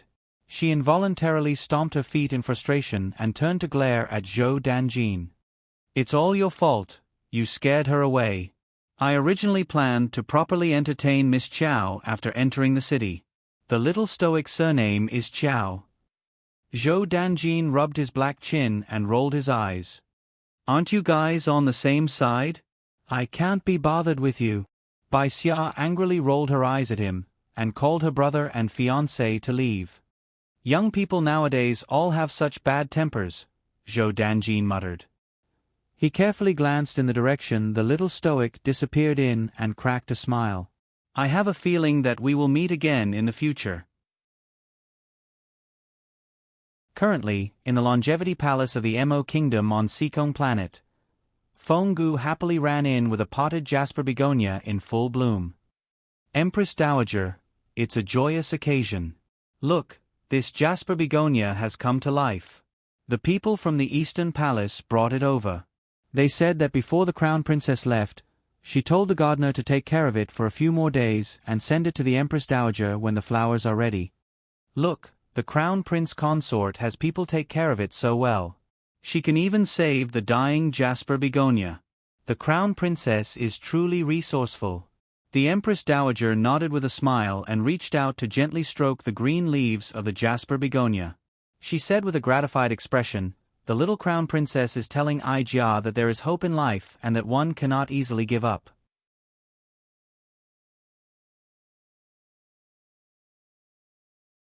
Chapter 1578.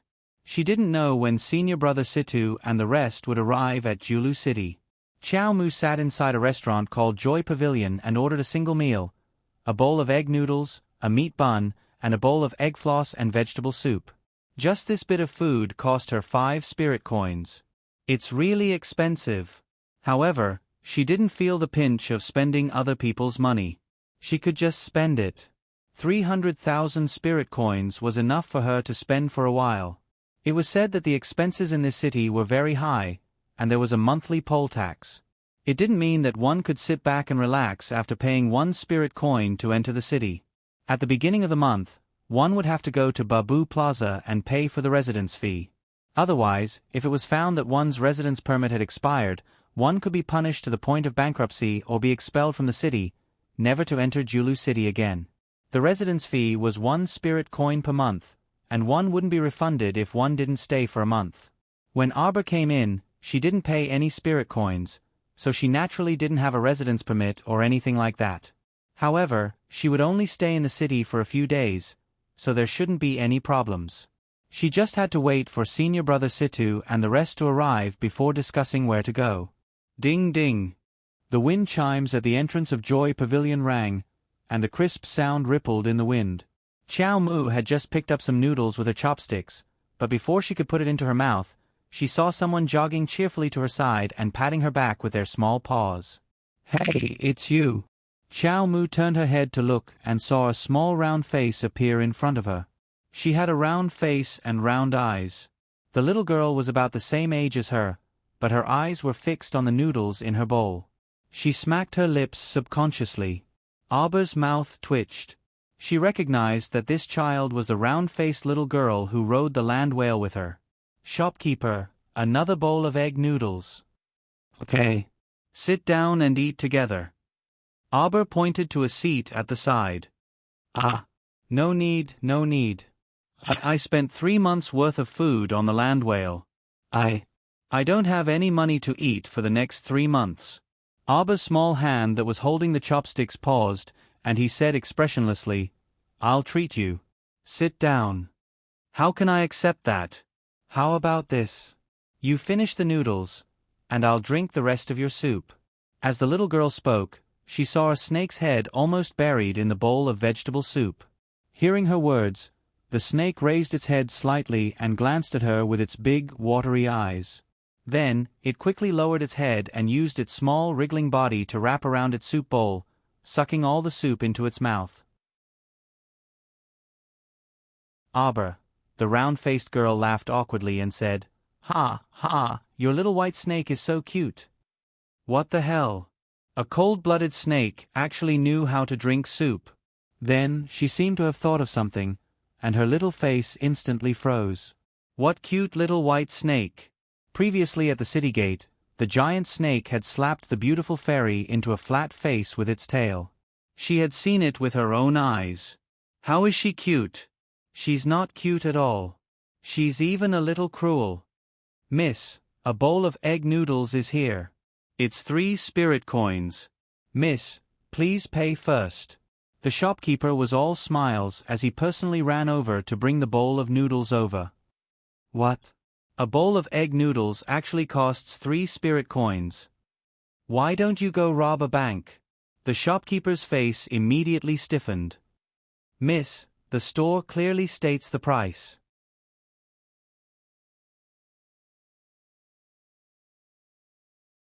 Chapter 1579. As she spoke, she raised her hand and pointed at the signboard in front of them. It was clearly written on the signboard.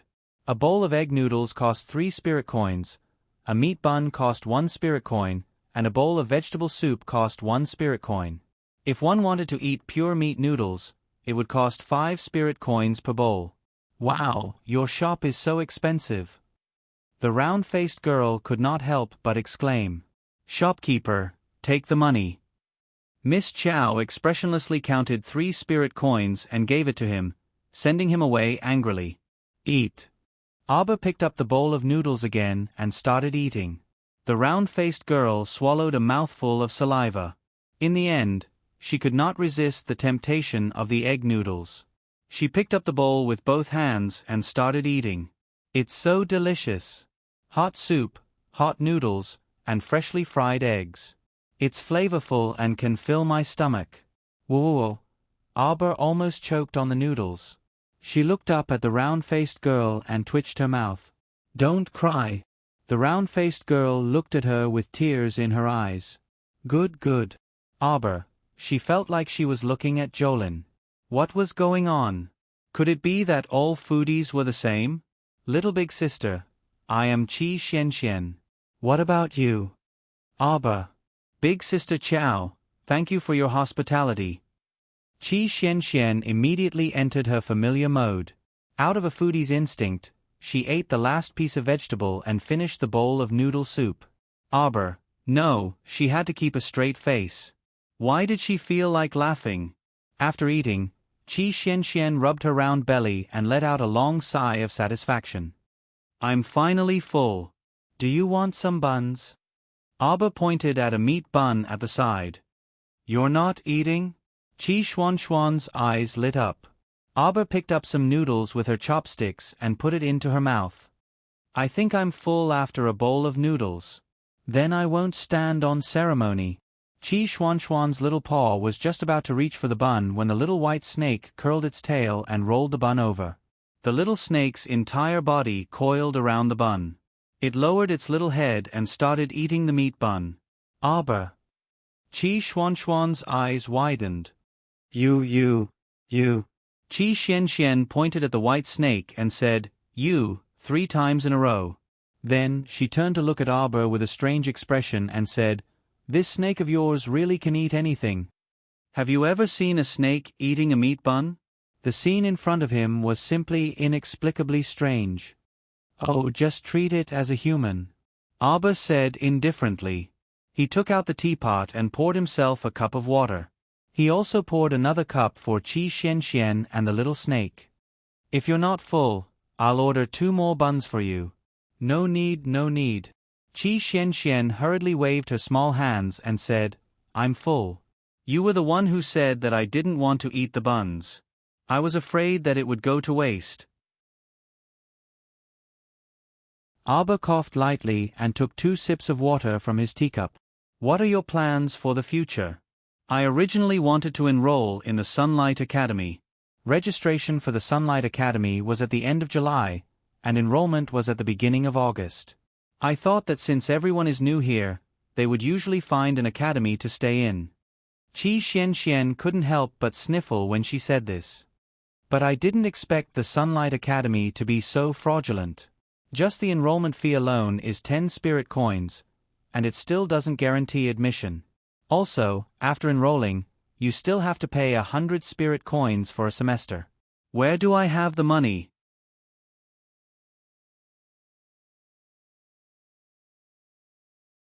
Chapter 1580. Moreover, I heard that the Sunlight Academy's examination is very strict. Even I might not be able to get in. Why waste the registration fee? Qi Xianxian lowered her head. I've always heard you guys talk about the 4 great academies of Sun, Moon, and Stars. What exactly are they? You don't know? Sun, Moon, and Stars are the 4 biggest academies in Shuntian Prefecture. The number of students they recruit every year is extremely limited. Everyone fights to get in. I heard that they have their own style of teaching. After entering the academy, within a year, almost everyone can open their spirit meridians and comprehend one of the 5 spirits.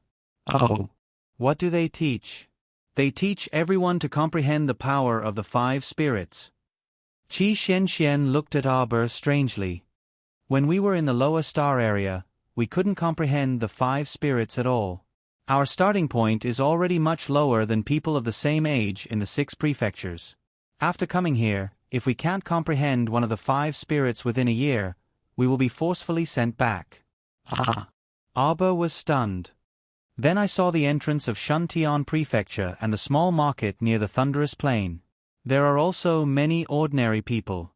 Could it be that they can send all these ordinary people back to the lower star area? Of course not. I'm talking about people like us who were summoned by the heavenly Tao and went through the stairway to heaven to come to Shuntian Prefecture from the lower star area. If we were the natives of Shuntian Prefecture, we wouldn't have such worries. Isn't it very unfair? Qi Xianxian puffed up her cheeks and said indignantly. I also think it's very unfair. But this is the way of the world. Other people's starting point is higher than ours. Like Shuntian Prefecture, some of them can open their spirit meridians at birth and absorb the spirit qi of heaven and earth by themselves. And in our lower star area, there is almost no spirit qi of heaven and earth. If you can find a spiritual land here, it will be of great help to your cultivation. Oh. Arbor nodded. No wonder they wanted to go to the academy to study. It was to systematically learn how to open their spirit meridians and comprehend the power of the 5 spirits. However, none of this seemed to be important to her. If I can open my spirit meridians within a year and comprehend one of the spirit essences, that would be great. Qi Xianxian raised her head and let her imagination run wild. At the side, the little white snake had finished eating half of the meat bun. It turned its head and glanced at her, giving her a look of disdain. Nothing. Chase. Please. Within a year, he only wanted to open his spiritual meridians and comprehend one of the 5 spirits? Just like his little master, she was so ambitious. He would definitely look for a spiritual land and break through to become a level 7 spirit master. The little white snake's bragging was about to reach the heavens. Luckily, he didn't say it out loud. Otherwise, Qi Xianxian would have fainted from shock. Oh. Qi Xianxian. Strange, why do I suddenly feel like I can't continue the conversation? Sister Chow. Where are you going? Which academy are you going to? I plan to wait for my senior brothers and the others. Qi Xuanxuan's small face immediately fell. You have companions. I'm the only one from our star field. So, I can't even find a companion. She sighed, her eyes filled with confusion.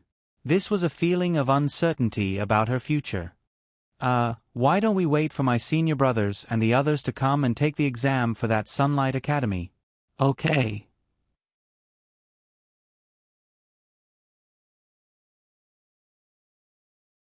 Chapter 1581. Qi Xuanxuan's face immediately lit up, and she looked at Arbor with sparkling eyes. She clung onto her arm as if they were close friends and nodded her head repeatedly. Sister Chow, you're the best. I don't have to wander around by myself anymore. Qi Xianxian tilted her head with a smile. Wander around, that was an exaggeration. Arbor pulled her hand away and coughed lightly. He pulled a long face and said, I'm 15 years old and was born on the 20th of March. What about you? I'm also 15 years old and was born in February. Then don't call me sister anymore. Okay. I'll call you Xiao Qiao, and you can call me Xian Xian. How's that? Oh, just call me Jojo. Xiao Qiao didn't sound very pleasing to the ears. Okay. You're Jojo, and I'm Xian Xian. Okay, that's even better. This girl was so happy that she looked like she was flying just because of a title. It was truly hilarious. Arbor pursed his lips and tried his best to keep a straight face. He said solemnly, Let's stay at Joy Pavilion tonight. Huh? Stay here. How much does that cost? Shopkeeper, we'll stay here for one night. Okay. Miss, our store is honest with all customers. We only charge 20 spirit coins for one night. What? Before Qi Xianxian could say anything, the shopkeeper tilted his head and pointed at the price tag on the opposite side. Honest with all customers. The price is clearly stated. Then is tomorrow's breakfast included? Of course not. The shopkeeper turned his head and bared his teeth as he shouted. He stared at Qi Xianxian and Qi Xianxian. F*CK, you're dreaming. Tomorrow's breakfast is included? Why don't you say that you'll pay for tomorrow's lunch as well? Arbor took out a money pouch and counted 20 spirit coins for the shopkeeper. He also gave him 2 extra spirit coins. Prepare some hot water. All right. The shopkeeper received the money and answered in a particularly loud voice. This old man liked little girls like the stoic face. They didn't talk much, took money quickly, were nimble, and had a straightforward personality, right? Qi Xianxian rolled her eyes and exchanged glances with the shopkeeper. Both of them snorted in unison. This shopkeeper is really shady. All right, we'll just stay for one night. My senior martial brother and the others will probably arrive tomorrow. That's great. We can go to the Sunlight Academy to take the test before the 25th.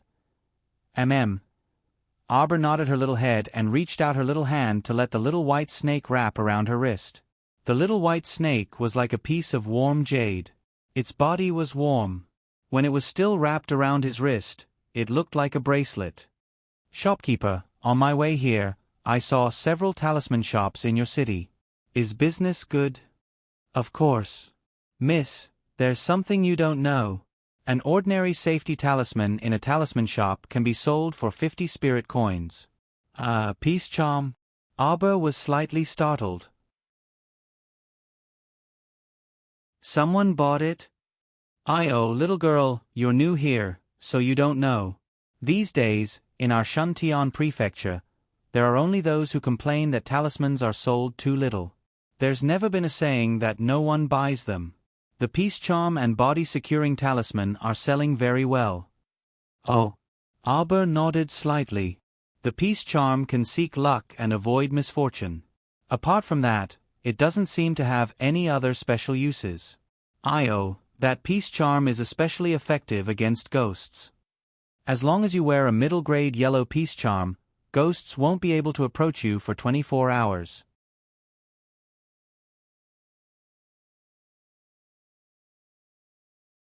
Chapter 1582.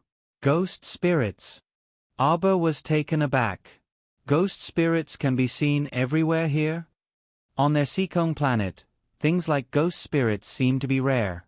The little monk once said that ghost spirits were formed from a wisp of resentment between heaven and earth. They accumulated and didn't disperse, and as ghost spirits, they possessed the power of evil. On Seacone planet, other than that time when she returned to Kwoto village and the little monk said that there were ghost spirits in the village, she had never seen ghost spirits before. Normally, didn't they all turn into zombies after turning into zombies? However, regardless of whether it was zombies or ghost spirits, our dear Chow Mu didn't like them. They were dirty and definitely very ugly. That's right, that's right. A while ago, the eldest miss of Landlord Lee's family in the eastern part of the city was possessed by the kind of ghost spirit you mentioned. Oh my, you don't know. That shopkeeper was like a chatterbox and couldn't stop once he started talking. Landlord Lee's eldest miss started combing her hair in front of the mirror in the middle of the night and even kept giggling. That freaking scene is what you call horrifying. Oh. Qi Xian, who was currently listening to the ghost story with her arms crossed in horror, suddenly laughed involuntarily. Turning around to look at the little stoic's cold and desolate face, Qi Xian couldn't help but chuckle. Shopkeeper, it's useless. Our Jojo won't be frightened by your ghost story. The shopkeeper pursed his lips disinterestedly. Who's telling you stories? I'm telling you the truth. Later on, Landlord Lee went to invite an extremely renowned talisman master in the city. The shopkeeper slapped his thigh and gushed. The master fought with that ghost spirit for 3 days and 2 nights. In the end, he bought an immobilization talisman and immobilized it. When the shopkeeper said this, his finger suddenly aimed at Qi Xian. Qi Xian pursed her lips and slapped his finger away. Then he subdued the ghost spirit. Of course not. The shopkeeper shook his head and said, at that time, the situation was extremely perilous. That ghost spirit suddenly opened its bloody mouth and bit down at the talisman master.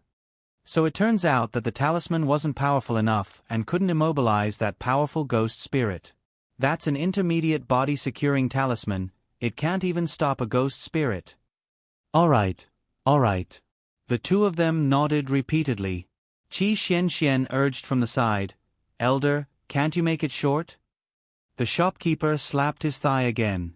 The simulated talisman master shouted angrily. That talisman master threw out another 2 body-securing talismans and shouted, freeze for me. This time, it's finally stabilized. Aba's mouth twitched. This shopkeeper was very neurotic, as if he had personally witnessed a fierce battle between a talisman master and a ghost spirit. Yet, he was still able to describe it in such a vivid manner. In the end, that talisman master threw out an extremely powerful attack talisman and directly killed that ghost spirit. Let it disappear from the world. Immeasurable justice will prevail. After the shopkeeper finished reciting, he looked up and saw a circle of people standing around him. Each of them was listening with great interest. Then, their faces were filled with admiration as they clapped. Aba was speechless as he looked at the sky. He stood up and pulled Qi Xian towards the stairs. With an indifferent expression, he said, Shopkeeper, if this restaurant can't continue operating in the future, you can still set up a street stall and tell stories. Ha ha ha. Qi Xian laughed loudly. Hey, do you believe that guy's words? As if I would believe him. Aba shook his head and said, however, what he said about the ghost spirit being immobilized by the body-securing talisman is probably true.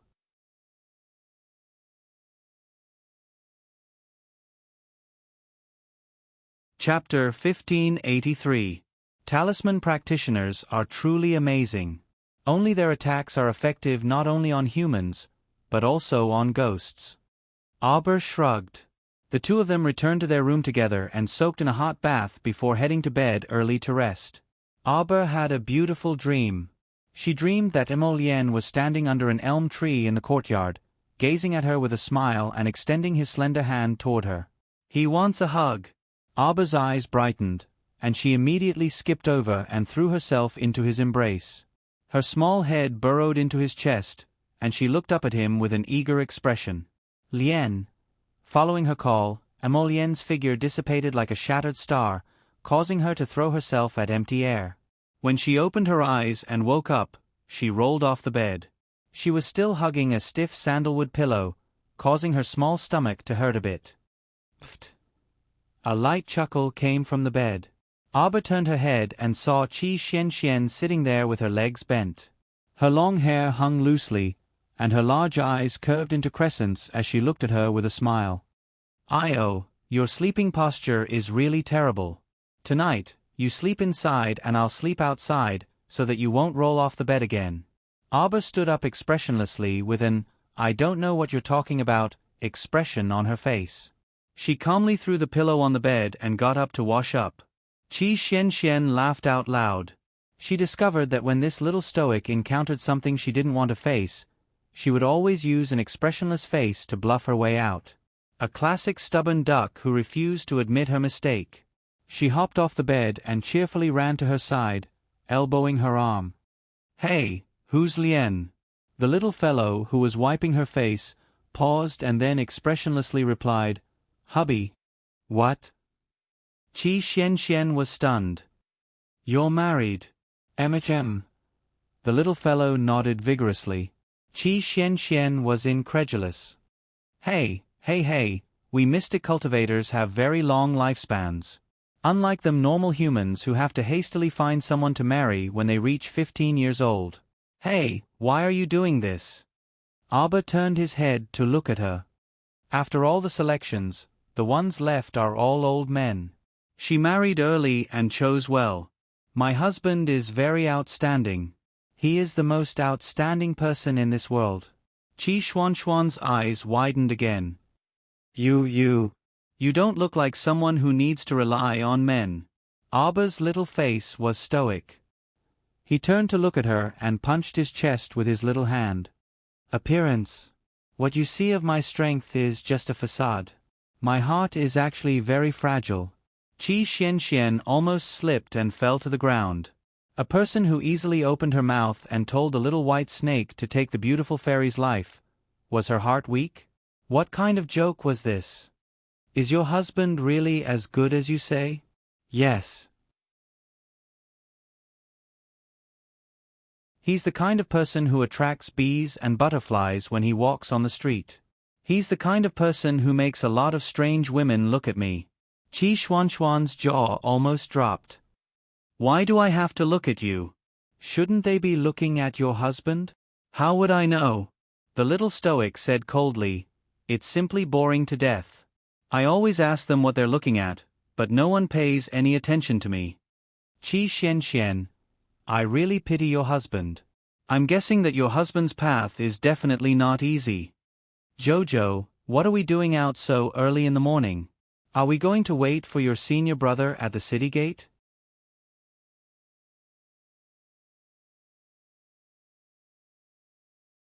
Chapter 1584. Qi Xianxian hurriedly changed the topic. She felt that if she continued to chat, her heart would be pierced by 10,000 arrows. It was very painful. "No, let's go take a look at a talisman shop." The two of them left Joy Pavilion and walked towards the largest talisman shop in the city.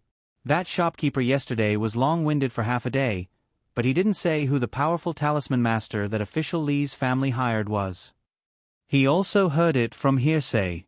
Abba shook his head indifferently. He added some details and made it up again. Who would fight with a ghost spirit for 3 days and 2 nights? Wouldn't that alarm the entire city? Isn't that so? Qi Xianxian pursed her lips. Abba suddenly stopped and stared at a man's robe hanging outside a ready-made clothing store. He snorted and muttered, "So ugly." "Ah!" Qi Xianxian exclaimed in surprise. She turned around and saw that it was a man's robe.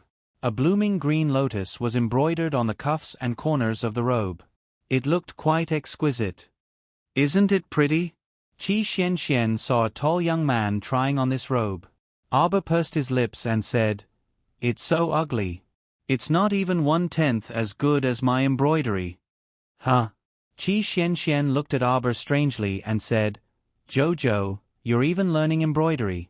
Mystic cultivators like us only need to focus on cultivation.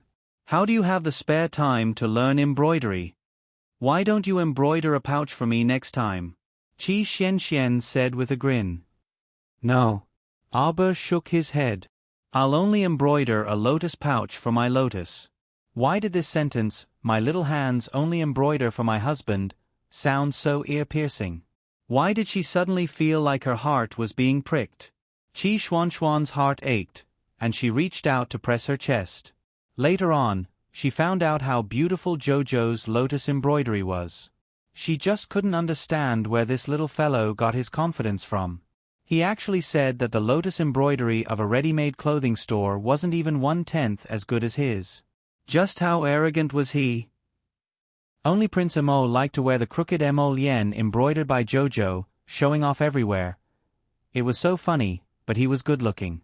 No matter how ugly his clothes were, he was still handsome. The third store next to the clothing store was the largest talisman store in Julu City. However, before they reached the entrance, a Taoist priest holding a peachwood sword chased after them from the talisman shop and shouted, "Evildoer, where do you think you're going?" Ah! A shrill scream was heard, and a woman who was being chased by the Taoist priest fell to the ground with a plop. She crawled forward in terror and just happened to crawl to Chow Mu's side, reaching out to grab her. Before he could even cry out, "Miss, save me!" a merciless little foot stepped on the back of his hand. Ah! The woman screamed like a pig being slaughtered. The Taoist priest chased after him, waving the peachwood sword in his hand as he shouted anxiously, "The four directions command, demons and evils invade, talisman. Vanquish evil. Slap.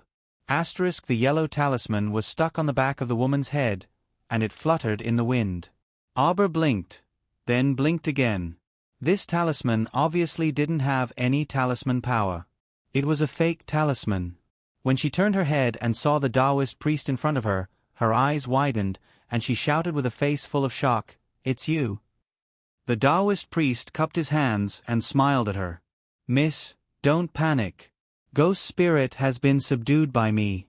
In 3 days and 3 nights, she will be burned to ashes by the talisman fire."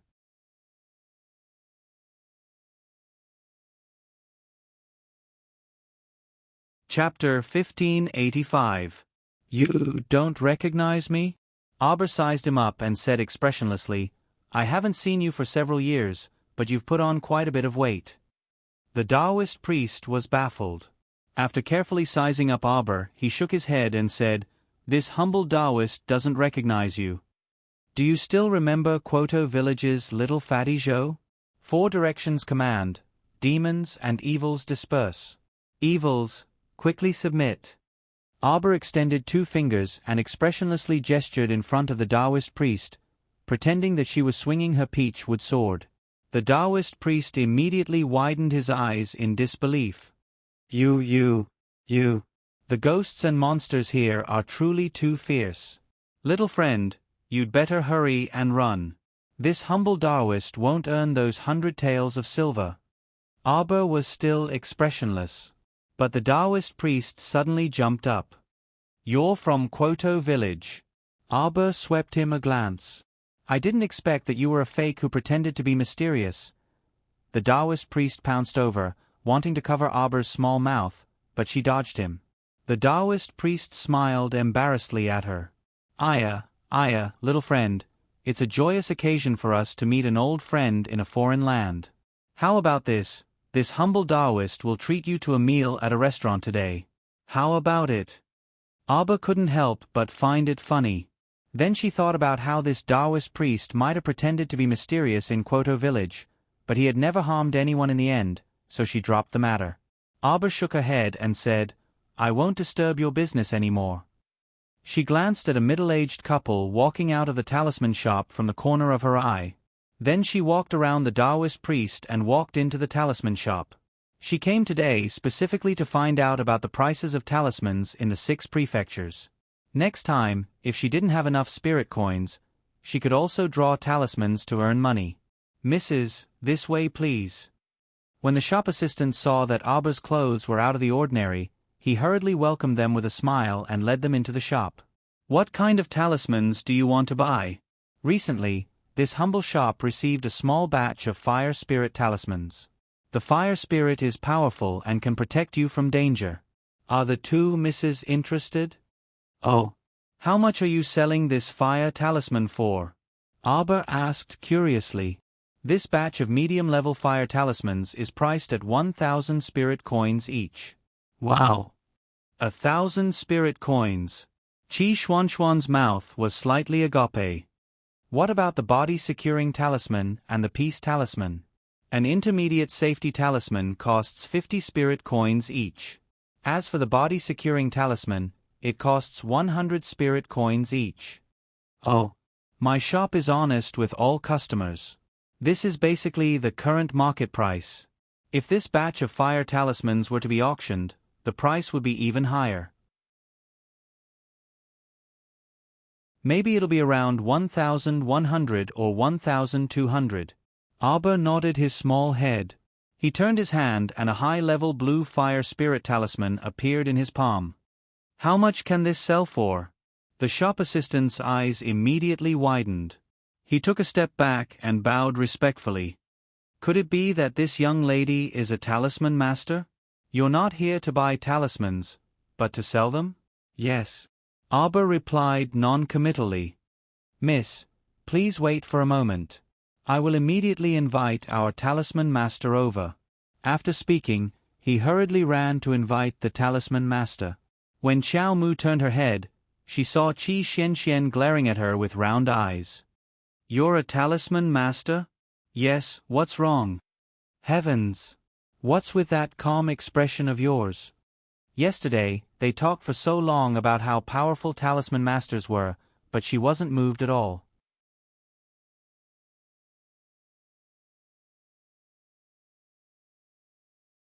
Chapter 1586. Today, in the blink of an eye, Qi Xianxian suddenly realized that the talisman master she worshipped so much was actually standing beside her. Why didn't you say so earlier? Qi Xianxian grumbled as she hit her. You really know how to keep secrets. I didn't keep it a secret. Arbor glanced at her, then turned to look at a middle-aged man who was brought over by the shop assistant. That man had a square head and big ears, and had a benevolent appearance. When he saw Arbor and Qi Xianxian, he smiled and nodded at them. May I know which one of you is the talisman master? Her. Qi Xianxian pointed at Arbor. Arbor handed over the blue fire spirit talisman in his hand. I want to know how much this fire spirit talisman can be sold for. After receiving the talisman that Xiao Mu handed over, the talisman appraiser master's eyes involuntarily brightened, and he looked up in excitement. This master, this talisman of yours is an advanced level fire talisman. Moreover, it's a blue fire spirit talisman. The power of this high-grade blue fire spirit talisman is incomparable to that of a middle-grade fire spirit talisman. The talisman master was extremely excited. He held the talisman in his hand as if he had obtained a treasure. This small store is willing to purchase this blue talisman for 12,000 spirit coins. Would the master be willing to part with it? Arbor took out 9 talismans, including the one in the talisman master's hand, and said, Part with all of them. The talisman master's jaw probably dropped, and he didn't make a sound for a long time. When Arbor and Qi Xianxian were respectfully escorted out of the talisman store, half an incense stick had already passed. My God, you talisman masters really earn a lot of money. This talisman master casually sold 10 fire spirit talismans that ordinary people couldn't even dream of earning in their entire lives. He actually easily obtained 120,000 spirit coins. Arbor received a spirit coin card. Only then did he know that Shuntian Prefecture could pay by card. It wasn't worthwhile to hold a bunch of spirit coins and count them one by one.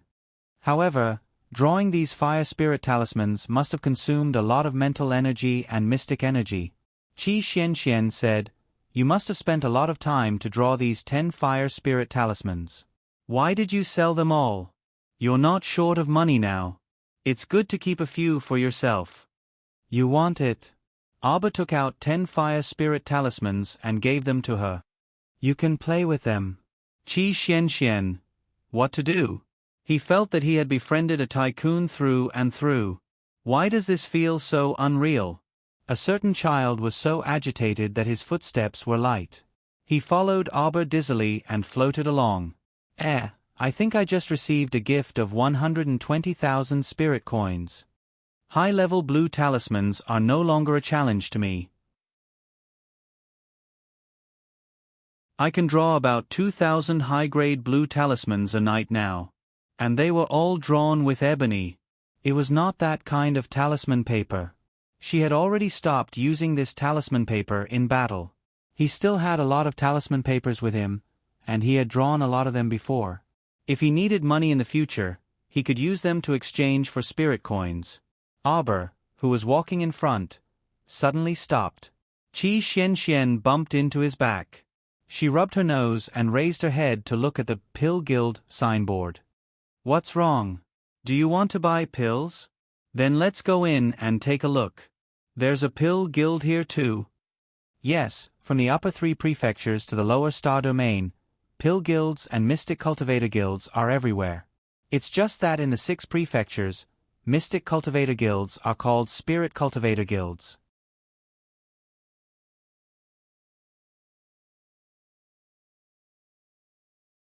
Chapter 1587. Qi Xianxian told Auber everything she knew. Oh. Talisman shops, on the other hand, are less common. I heard that after the zombie outbreak, many people were injured. Even the price of elixirs increased. Nowadays, both elixirs and elixirs are extremely expensive. Ordinary people can't even afford to buy the blood-staunching elixir. Not to mention the precious elixirs. Auber stepped into the Alchemy Guild's door and saw a neat row of medicine cabinets. An old man was sitting behind the long cabinet, teaching a young apprentice how to identify herbs. When he saw Auber and Qi Xianxian enter, he was stunned and quickly stood up with a smile. "Ladies, are you looking to buy some elixirs?" Auber shook his head. "Selling." The old man was stunned. Qi Xianxian was also stunned. "Selling again?" Auber took out a small jade bottle and threw it to the old man. 3 high-grade life extension elixirs. I wonder how much they can be sold for. High-grade life extension elixirs? The old man from the Dan Alliance was shocked. He hurriedly took out a small tweezer and a jade tray. He carefully poured out a pill and held it in front of him with the tweezer. He sniffed it twice, and his dim old eyes suddenly became clear. He stood up excitedly and quickly put the elixir back into the jade bottle. He cupped his hands and said to Auber, "Sorry for the disrespect. I didn't know that this young lady is already a high-grade alchemist." Auber shook his head. "This elixir was made by my master. He asked me to come and sell it." The old man heaved a sigh of relief. Qi Xianxian also heaved a sigh of relief. No, no, no. Her heart almost stopped beating. This young lady in front of her was the same age as her. Not only was her cultivation level high, but if it was revealed that she was both a talisman master and an alchemist, how could she live happily? What was the point of being friends with such a monster? She was being attacked every day and wanted to kill herself. Fortunately, this high-grade elixir was made by her master. Yes, yes. Her heart finally calmed down. Auber blinked and looked at Qi Xianxian in confusion. He then turned to the old man and asked, "How much can it be sold for?" High-level life-prolonging pills, no matter in the past or in the future, will always be in high demand. Once they enter the market, however many there are, they will be snatched up. This life prolongation pill has purple veins, indicating that it's a high-grade pill. Its medicinal effects will definitely be superb. This old man is willing to pay 30,000 spirit coins each for the 3 life prolongation pills in little friend's hands. What do you think, little friend? 30,000 soul coins. 1. Qi Xianxian felt as if her heart had just gone through a long-distance run. At this moment, it was thumping non-stop. What about this spirit-returning liquid? Auber threw 2 small bottles to the old man. The old man hurriedly opened it and his hands trembled again. It's actually a purple high-grade spirit-returning liquid. Although the spirit-returning liquid is of the same grade as a medium-grade pill, it wins in that everyone needs it. Every spirit master will recognize the spirit-returning liquid and buy it. Wait. Little friend, this spirit-returning liquid, unexpectedly, can this old man have a taste?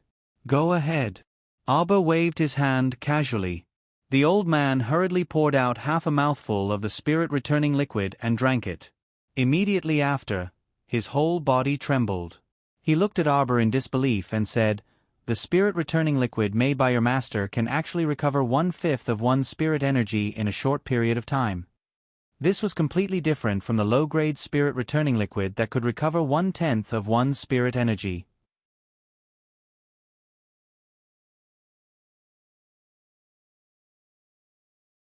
Chapter 1588. Furthermore, this bottle of spirit returning liquid was enough for 2 uses. 2 uses. An ordinary bottle of spirit returning liquid could only replenish spiritual energy once. Yes. Abba did not deny it and nodded. From the moment she made it, she had already realized that the effect of this spirit returning liquid was much better than the low-grade products that others used. Little friend, I am willing to pay 30,000 spirit coins for the 2 bottles of spirit returning liquid in your hands. The low-grade spirit returning liquid in the market was about 3,000 spirit coins. The old man was willing to pay 5 times the price for the 2 bottles of spirit returning liquid. It was a fair trade.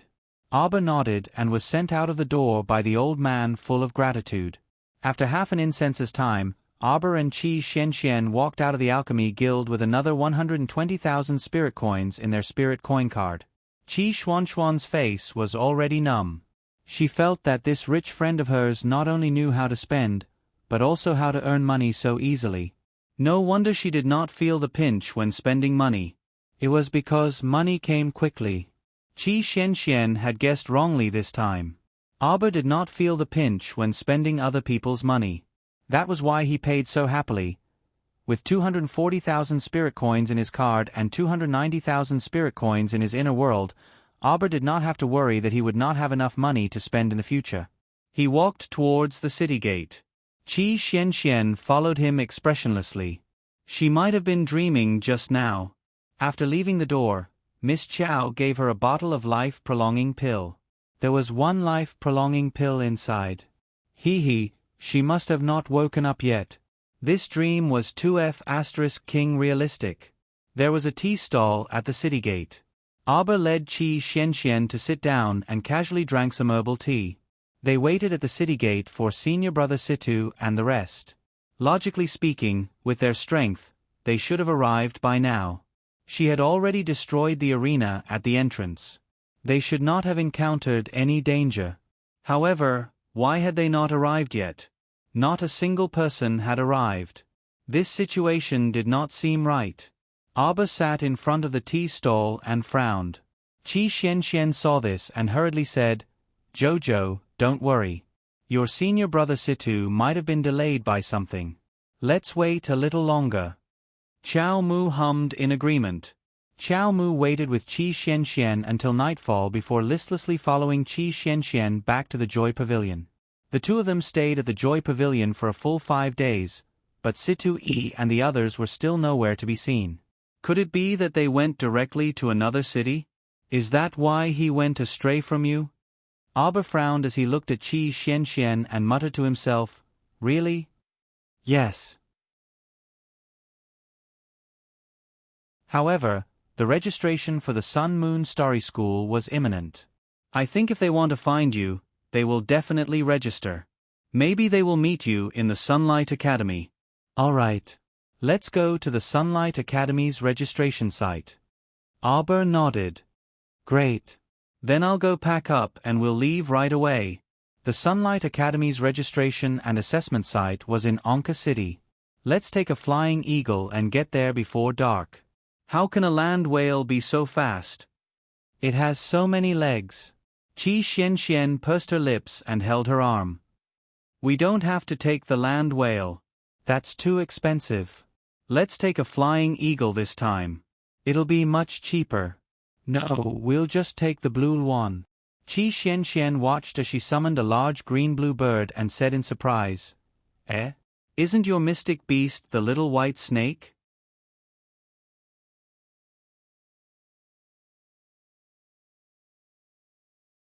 Chapter 1589. The morning sun shone brightly today. Blue Luan flew into the sky and spread its wings. With a slight bump, Qi Xianxian exclaimed and quickly steadied herself. Abba sat on Blue Luan's back and tugged at Qi Xianxian, saying softly, "Be careful, don't fall." Qi Xianxian couldn't help but laugh. My little grand aunt, I'm a level 13 great mystic cultivator after all. How can I fall? Blue Luan's flying speed is still very fast. Abba said, you'd better be careful. It's really fast. At this speed, I'm afraid we'll reach Anka City before the sky turns dark. While speaking, Qi Xian thought of something and turned to look at Abba. She asked softly, but speaking of which, do you know the way to Anka City?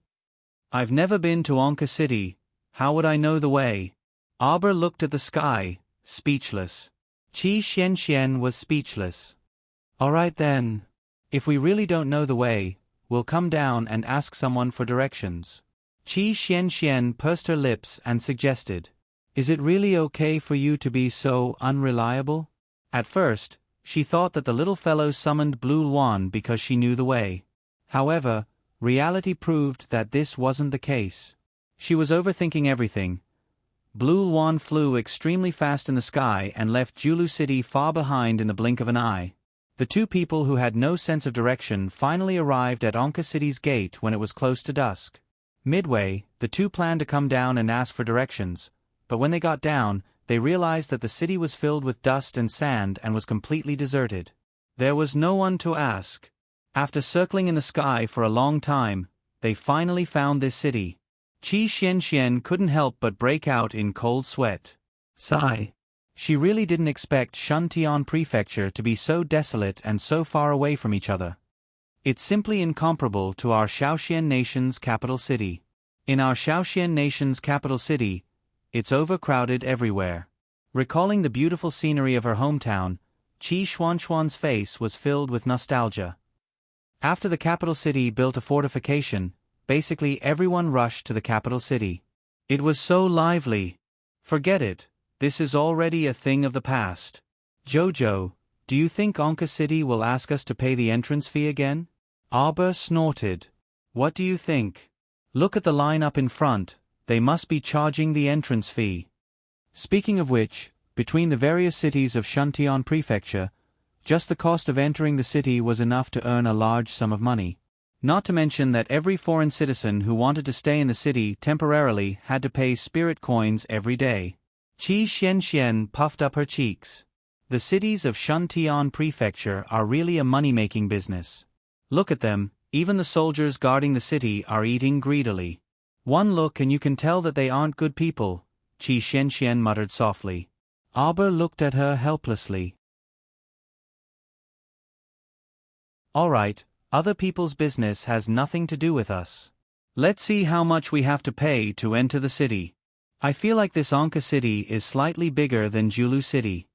Maybe his entrance fee will be higher than Julu City's, Abba analyzed. What? Qi Xian couldn't help but cry out. Heavens! Could it be that these people were robbers in their previous lives? One spirit coin wasn't enough for the entrance fee? They actually wanted more. Abba shook his head. The world today is like this. If you want to survive, you can only abide by the laws of this world, that's all.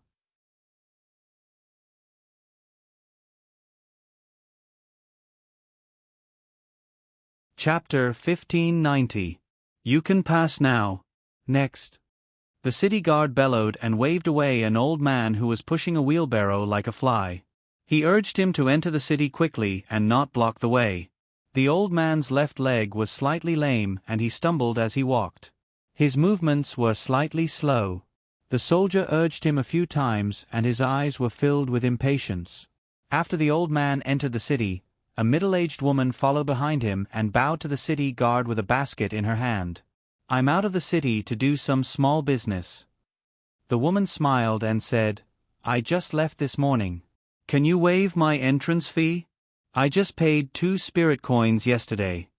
You're really bold to make such an unreasonable request. The soldier's face darkened as he said angrily, If I waive your entrance fee today, what will the others think? When the city lord blames us, who can bear the responsibility? Can you bear the responsibility or can I bear the responsibility? The soldier reprimanded sternly. The woman sobbed and said, But for small businesses like us, we have to go in and out of the city frequently and we can't earn much in a day. If we have to pay 2 spirit coins every time we enter the city, won't we suffer a huge loss? I have a residence permit and it hasn't expired yet. Sir Soldier, can't you make an exception? This is the rule. Do you want to break the rule? Do you believe that I won't arrest you immediately? The city guard shouted angrily with a dark face. Don't waste everyone's time. If you don't want to enter the city, hurry up and get lost. Those who want to enter, come in. Those who don't want to pay can get lost. This is the rule set by the city lord. Every time we enter the city, we have to pay 2 spirit coins as entrance fee. No one can be an exception. The woman cried miserably and helplessly. She could only take out 2 spirit coins and hand it to the soldier. Then, she bent her back and sighed pitifully as she moved into the city. Qi Xianxian pouted and said, "Tisk, they're really unreasonable." "You're right, Jojo. They really don't even spit out the bones. They're asking for 2 spirit coins. Damn it, this is twice the price of Julu City. Forget it. It's just a small amount of money. Don't waste your breath on them." Abba said indifferently. He followed the group and soon arrived at the city gate. Abba took out 4 spirit coins and threw them to the soldier. Then, he glanced at him coldly. "Can we go in now?" "Us." A cold voice sounded out. For some reason, the city guard felt a slight shock in his heart. He hurriedly nodded and said, "Ladies, please." Originally, he only thought that the little girl in front of him was very beautiful, but after looking at her for a while, he felt a sharp pain in his head, so he didn't dare to look at her blindly.